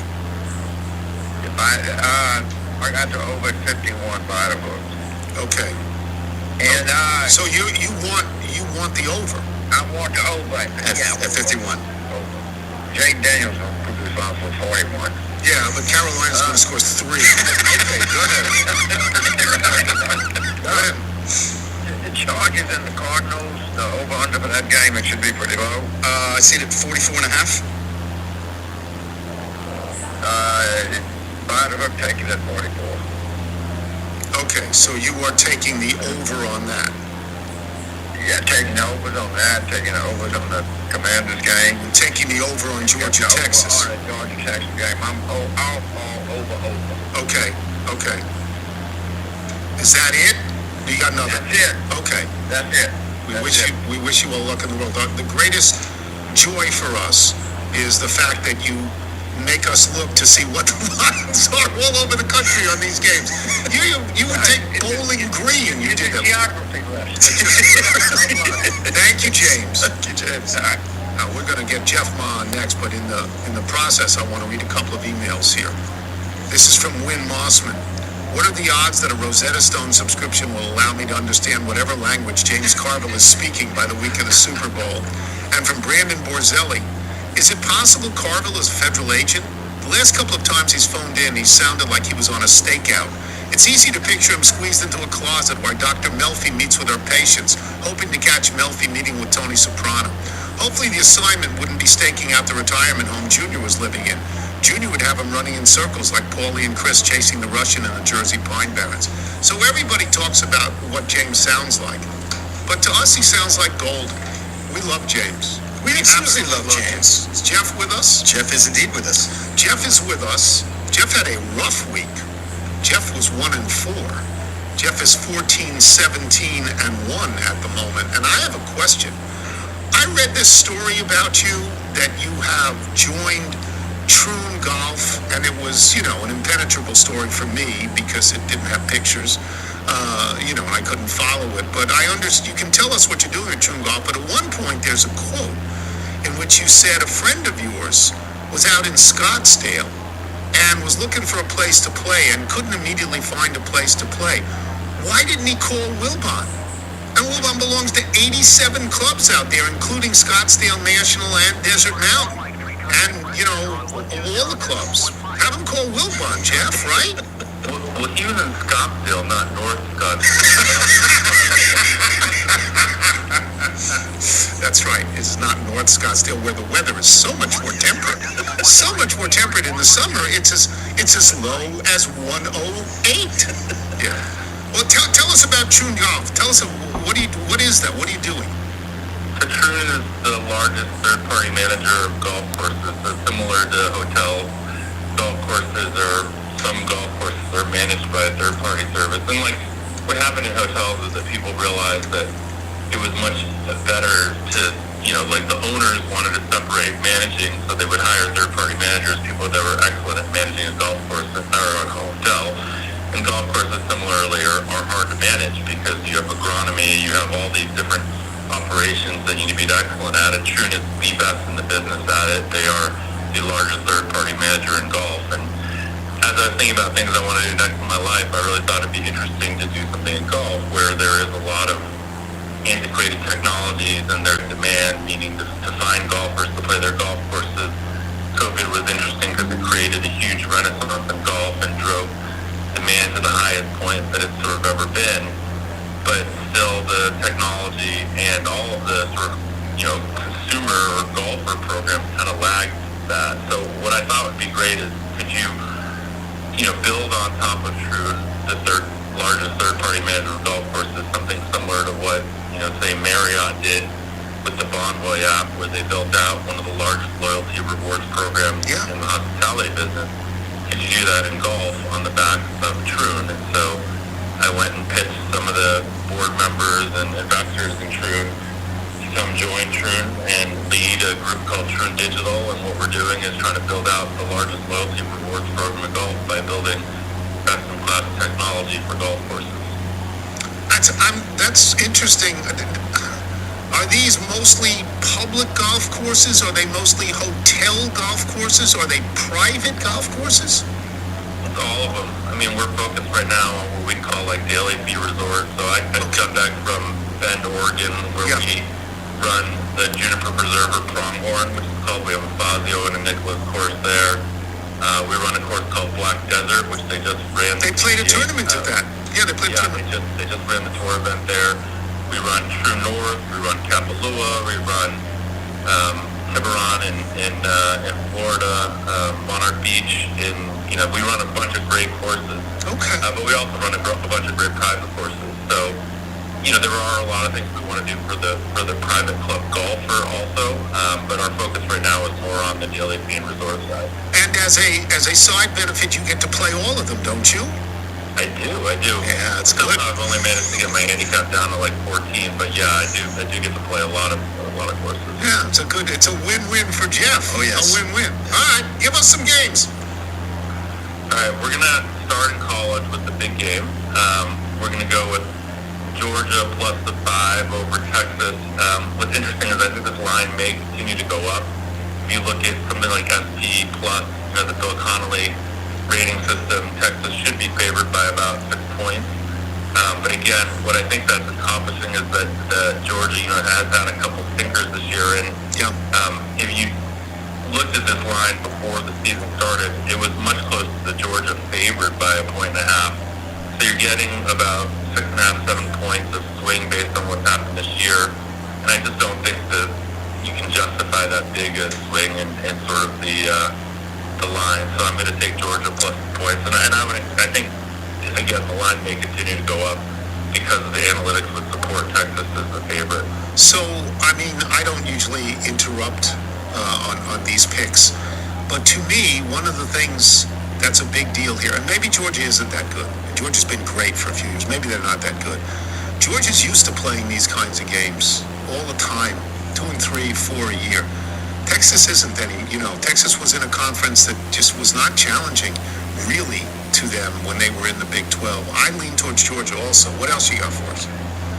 I'm going to take Miami plus 3 over Indy. One of the things I heard you talking earlier this week about these lines and how good these lines are. Yeah. And so much of what people have to understand about these lines is that you're not betting against Vegas or some, one sitting in a lab in Vegas with computers and numbers. You're betting against the market. What that means is that they put a line out at the beginning of the week and then people start to bet into it. And essentially these people are like buyers and sellers of prices. And so what happens over the course of a week is you get all of the input of a market. And so what you as a bettor have to do is understand where are the inefficiencies that you think that the market may be like there is some alpha or some advantage you have that the market isn't incorporating. And here, my hope is that during the bye week, you have a guy like Mike McDaniel who understands offenses and has had time to work with a new quarterback and put something in that will allow like an athletic running quarterback to utilize his skill set. Obviously, he's great at devising running systems. My hope is that Miami can outplay what the market believes they will do based on the adjustments that were made during the bye week. Okay. What else? I'm going to take Atlanta minus the 3 over Seattle. Similarly, this was a team with a lot of new players, a team that didn't have a quarterback that played much during the preseason, a quarterback that wasn't quite healthy. So theoretically, he will outplay what he's played so far this year. So I'm going to take Atlanta minus the 3. I don't like Seattle. I don't think they're very good. I know they started out 3-0. I think they're sort of like New Orleans. They started out good and they're not very good. What else? It's a little bit of a homer pick. Obviously I'm from Boston originally and am a Patriots fan. My hope here is that Drake May is going to be somewhat of an outlier quarterback. I mean, obviously he's young and he's relatively inexperienced even compared to the Jaden Daniels and the Caleb Williams of the world. But he showed enough last week to me in terms of his ability to want to get the ball down the field. Obviously the turnovers are big. But, getting 6 points over a Jacksonville team that is really struggling and, maybe just as ready to quit on each other, have been out in England for quite some time, and New England getting 6 points, I'm going to take that. That's in London, right? Second game in a row for Jacksonville. Does that help Jacksonville because they've stayed in London now for 10 days? Yeah, I would think it would help them somewhat, but again, how much does it help them? Maybe half a point, something like that. Who really knows how to quantify that? But, again, this is more the hope that Drake May is going to outplay what people believe a typical quarterback of his type drafted where he is. Because that's what these rating systems are doing. Are going to, they don't have enough data about Drake May to know exactly what he's going to do, so they have to look at comparables in that place. And, again, his debut last week showed me enough that I think he's going to be able to push the ball downfield and do some things that Brissett wasn't doing. Okay, you got one more for us? I'm going to do 2 more. I'm going to take the Super Bowl rematch. I'm going to take San Francisco over Kansas City. Obviously, the idea that Mahomes is getting points is something, that people are like, Mahomes is getting points, you're going to take Mahomes. But, a situation where San Francisco really needs this game at home. It's a game that they've obviously probably really pointed to. Kansas City can afford to lose this game, and, generally, it has, although they've won, have not blown teams out. San Francisco just to win this game, I like that, basically. Okay. And then there is a team that everyone's expecting a huge turnaround from, based on what they've done, but the evidence on the field would show you that they're still a struggling team. That's the New York Jets. I'm going to take Pittsburgh, who is an underdog, +1 against the Jets. The hype here is that the Jets are going to turn things around, getting Devontae and whatnot. But the problems that the Jets have had are not just at the wide receiver position. And even with Devontae, it probably will take him a little while to get into that offense. Although obviously it's a great rapport with Rodgers. But Pittsburgh's defense is the best, going to be the best unit on the field, and getting points with them at home, but take them. So that's down to 1 because we had it at 1.5. It's actually moved to 2 now. Jets giving 2. You'll take it. Okay, I'll take giving 2 or getting 2. Jets giving 2. Pittsburgh plus the 2 then, obviously. I guess some of that is the uncertainty over Russell Wilson and Justin Fields, I guess. I don't know. All right. Who's on Bet the Process this week? We actually took the week off because I was at an offsite in meetings all week. Oh, okay. Back next week. All right. So you'll tell us next week who's on next week. Thank you, Jeff.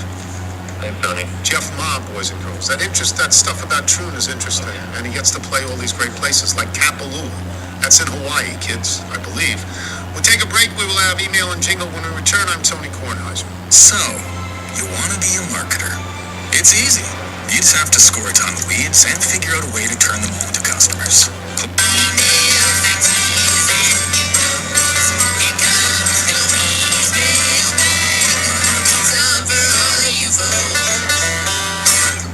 DeLong and the Slappy Boys. I love that name, the Slappy Boys. Just love it. You want to do the Bethesda Bagel ad for us? Yes, Bethesda Bagels. We love them. You will as well. Just go to BethesdaBagels.com for the location in the DC area nearest you. Then pop it in, my friend, and you will be thrilled. That'll do it for us today. Before we get to the mailbag, let me just say, call me Mr. Pitiful. Baby, that's my name now. Call me Mr. Pitiful. That's how I got my fame. But people just don't understand what makes a man feel so blue. They call me Mr. Pitiful because I lost someone just like you. That's the late, great Otis Redding. Yes. That was... Got Mont Saint Michel coming up. Don't Put Baby in the Corner. Yes. Whatever the name of that is. Dirty Dancing. Yeah, which I've only seen 55,000 times. Yeah. Otis Redding, they call me Mr. Pitiful. Thanks to our guests today, Jason Lockenford, James Carville, and Jeff Ma.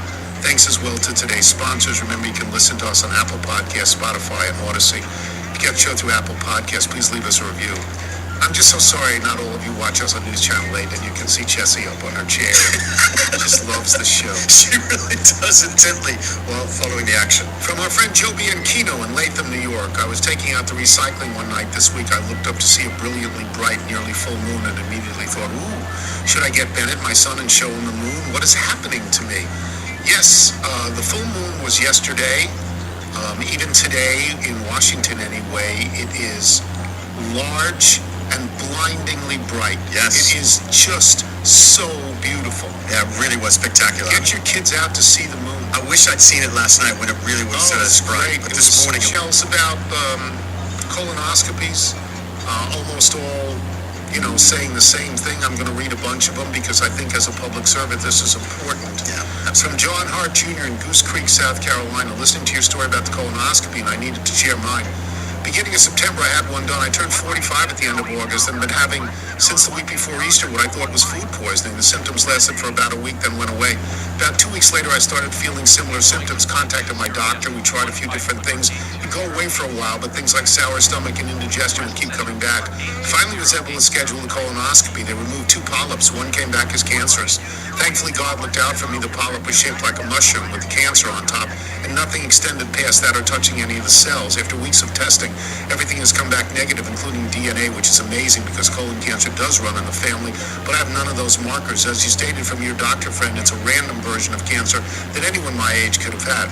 I'm sitting here a month later still trying to process how incredibly lucky I am. I've been trying to share my story in hopes that anyone my age goes out and gets colonoscopy done and hopefully has a story with a happy ending like mine thankfully does. I will add talking to my now cancer doctor just days after learning my diagnosis and her telling me, 1, it's rare she ever meets anyone this early in the process, and 2, she has seen marathon runners who eat as clean as you can eat have cancer. I definitely don't fall into that category, but most definitely can happen to anyone, so please don't end it as well for me. I will say that one of the markers is stomach upset. Stomach upset, and so if you have something like that, you ought to think about it. I can't stress enough about getting a colonoscopy, especially now under 50. In 1998, I had some difference in my bowel pattern, and my internist at the time did a sigmoidoscope and said he didn't find anything and come back in 6 weeks. I still didn't feel right, and the next week had a colonoscopy, was diagnosed with stage 3 colon cancer. I had surgery immediately and had the tumor removed and part of my colon. After recovering from surgery, I started a series of chemotherapy and radiation for 6 months. Lucky my instincts forced me to be proactive, and I'm here to tell the story. DG, who sends me beautiful pictures of sunrises and sunsets all the time. That's amazing. Who we feel very close to. Yeah. From Lisa. Love DG. Lisa G. from New York City. Listening to you talk about colonoscopy prep stirred up some horrific memories from my first one a few weeks ago. Much like Chris, I'm under the usual threshold for colonoscopy age issues and requirements, 34, but think that preventative cancer care is a big issue, especially when more people under the age of 40 are being diagnosed, not only with colon cancer, but rectal cancer as well. As frightening. I decided to go see my GI doctor and get this done. I'm not sure you know this, but instead of the liquid prep, there's now a pill version of the colonoscopy prep. Yes, Kip told me that. Committed to the powder, but yeah, Kip told me that. I was told this is easier than the liquid, but you have to request it, otherwise the doctors will default to the liquid. Long story short, it was not easy and in fact quite brutal. Instead of drinking 20 glasses of liquid, you basically have to take 20 pills in an hour. These are big pills. I have no problem taking big pills. I thought I'd be fine, but it became quite cumbersome.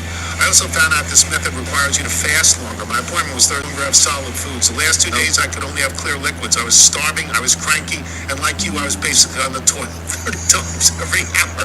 Thank God I work from home. On the day of the procedure, I was asked how the prep was by my doctor and anesthesiologist, and I looked at both of them and I said, actually, it was terrible. Much worse than I could have imagined. Luckily, after I got my results, I was told my colon was clean as a whistle. I won't need to do it again for another 10 years. P.S. Does everyone get printed color photos of their colon after procedure? Because I did, and it's weird to look at. I got that as well. No, I did not. I got that as well. Yeah, I mean, I don't try to say how terrible it is. I just, when people ask me about it, I said, not as much fun as I'd hoped. That's all. Not as much fun as I'd hoped. From Lewis Wheaton, a doctor of neuroscience. Just wanting to express a thank you for your intro on the importance of colonoscopies. As a 48-year-old black male, I can tell you it is vital to get this done. I've had regular colonoscopies since 18 years old due to some underlying concerns.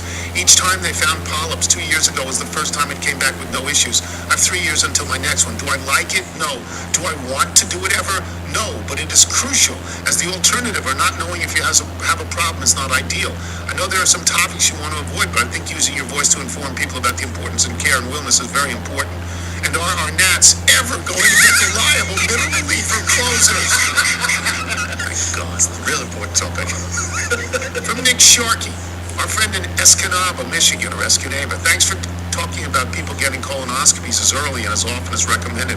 For reasons that don't matter to your listeners, I had my first one at 29 years old. They found a ton of precancerous polyps, which they removed. If not for this procedure, I wouldn't have lived to the age of being a man. Ever since, I've been on a 3-year cycle, and all good thus far at man +4. Yes, the fasting sucks. Yes, the other part, well, sucks. No, it sucks more dying. Also, they have 5th Avenue South ripped up as they replace the water lines, Willow Creek Road, to about the high school's accessible, just ahead. So, love those things. From Shad, colonoscopy. I did not have that on my podcast bingo card. No, I understand. I understand. Okay, Tim Wildsmith, our friend in Nashville, Tennessee. October 2024, just maybe the best month in the show's history. Al Michaels, Christian Thompson, you people in a play-by-play of Mr. Tony's colonoscopy. I think I see $100 million contract on the horizon. Okay, Kelsey. From Neil Ayervase, Littleton, Colorado.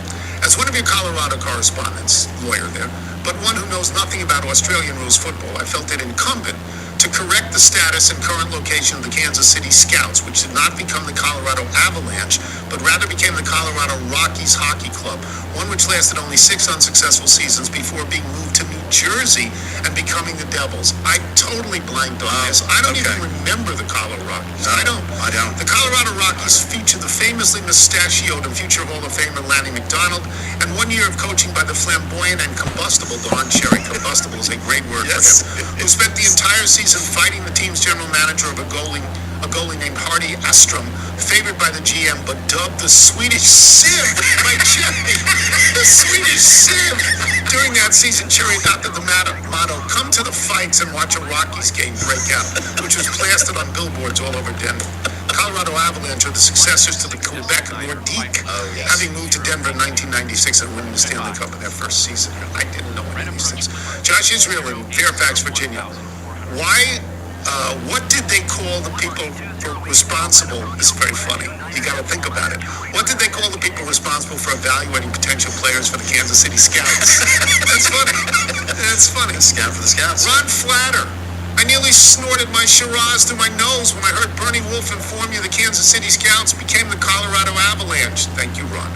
Not so. After 2 seasons, the Scouts became the Colorado Rockies. After 6 more years, they became what they are now, the New Jersey Devils.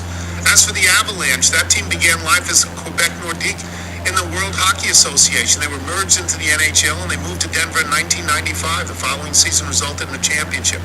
During that Stanley Cup final in 1996, I was the radio pregame and postgame host for the Florida Panthers. It was my job to fetch a postgame interview and run it back to the broadcast location. After a blowout in Game 2 of what became a series sweep, I was racing back with my tape when some fans there in Denver saw my WQAM microphone. One of them said, "Hey, you're not from here," to which I horribly responded, "Neither's your hockey team." Alex Lau in New York City. I love this one. On Monday's show, Wilbon said that you and people of your ilk consider places like Cleveland, Detroit, and Chicago to be flyover country. But I don't really think that's fair. As a New Yorker, I don't even know where those places are. Are they in the United States? If so, are they on the east or west coast? So hang up and listen. It's great. Brandon Borzelli, who writes us a lot and whose emails are always great, and we use all of them. Yes. Wilbon likes to complain that Cleveland, Detroit, and Chicago suffer at the hands of people of our ilk because those cities are flyover territory. I've flown to California a bunch of times from New Jersey, and we typically fly more of a southern route, over Cincinnati or Nashville, not really anywhere near Cleveland or Detroit. Did those cities move to the Rust Belt when Toronto moved to the Midwest? Those conference changes are tough to keep up with, huh? To watch the bugs slowly sink and disappear into the oil. Excuse me. It sounds like you have a crew ready to go to ensure that you have a bumper crop. Healthy potatoes, happy grandchildren. It's a win for all.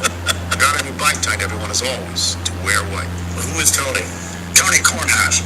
Who is that? It's a PTI guy on ESPN. Okay.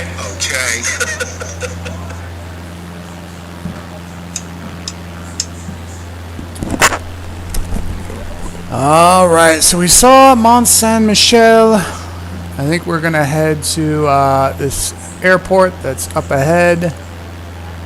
Nebraska and Indiana's about to start. We got another few minutes. It's 11:58 a.m. So let's go to Pierre-Tuit Saint-Malo. Huskers can find a way to win against undefeated Indiana. I'm not putting much stock in it. We haven't looked super impressive last couple weeks. We have the loss to Illinois, then a couple somewhat unimpressive wins over Purdue and Rutgers. Making it worse, Rutgers just got absolutely destroyed by Wisconsin the following week. But they were wins. Our defense has been playing well. Offense has been a little suspect, especially the run game. Need some help for Dylan Raiola. So we'll see what happens in this game that's about to start. But next time on Microsoft Flight Simulator World Tour, we'll probably get one or two more flights in before Flight Simulator 2024 comes out. This is the airport we will take off from, and we'll continue on west along the coast of France, I think. If I change my mind, I will let you know at the start of that video. But we are headed west across continental Europe. We'll get into this. I'm not sure yet. I know there's millions and millions of people watching this, so it's very important I get that information communicated. As absolutely nobody voted in my poll I put up. My poll, by the way, is who's going to win tonight, Texas or Georgia? That is the game of the week in NCAA football today. Once again, that is Saturday, October 19th, 2024. We are coming up on our airport, about a little less than 7.5 miles away, nautical miles away. Right along the coast of northern France. Maybe we can go over Normandy up here. Maybe we've already passed it, who knows. Something to look into for our next video anyway.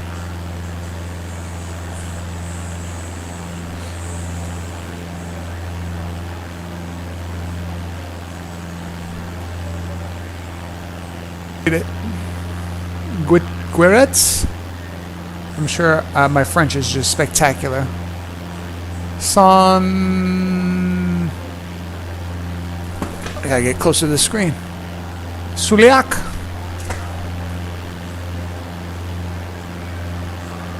Anyway, northern France is where we are. Now, is the runway in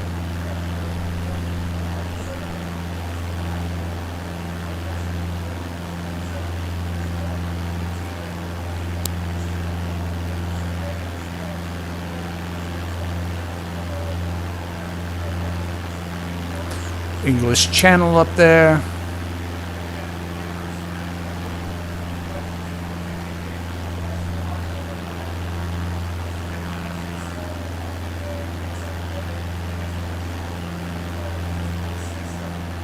All the boats in the water down there.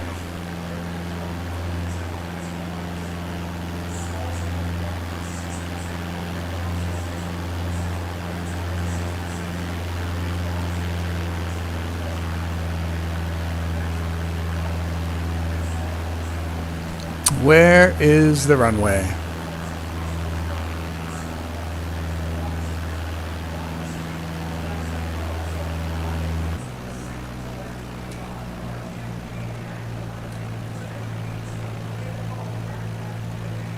Alright, I think we are in good shape now.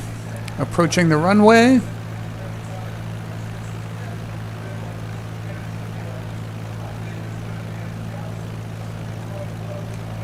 Might need a little bit more juice to get where we're going here.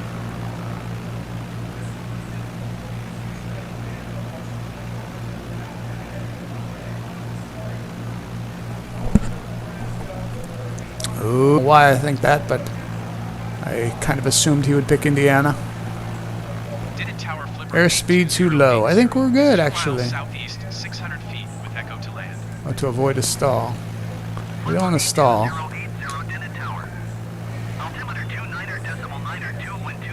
Actually, a stall, we'd probably still be okay. Fly left traffic runway, tree 5 flipper 82080.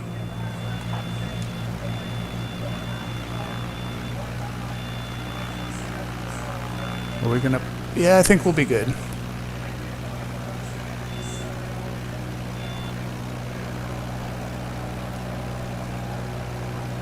Yeah, perfect landing.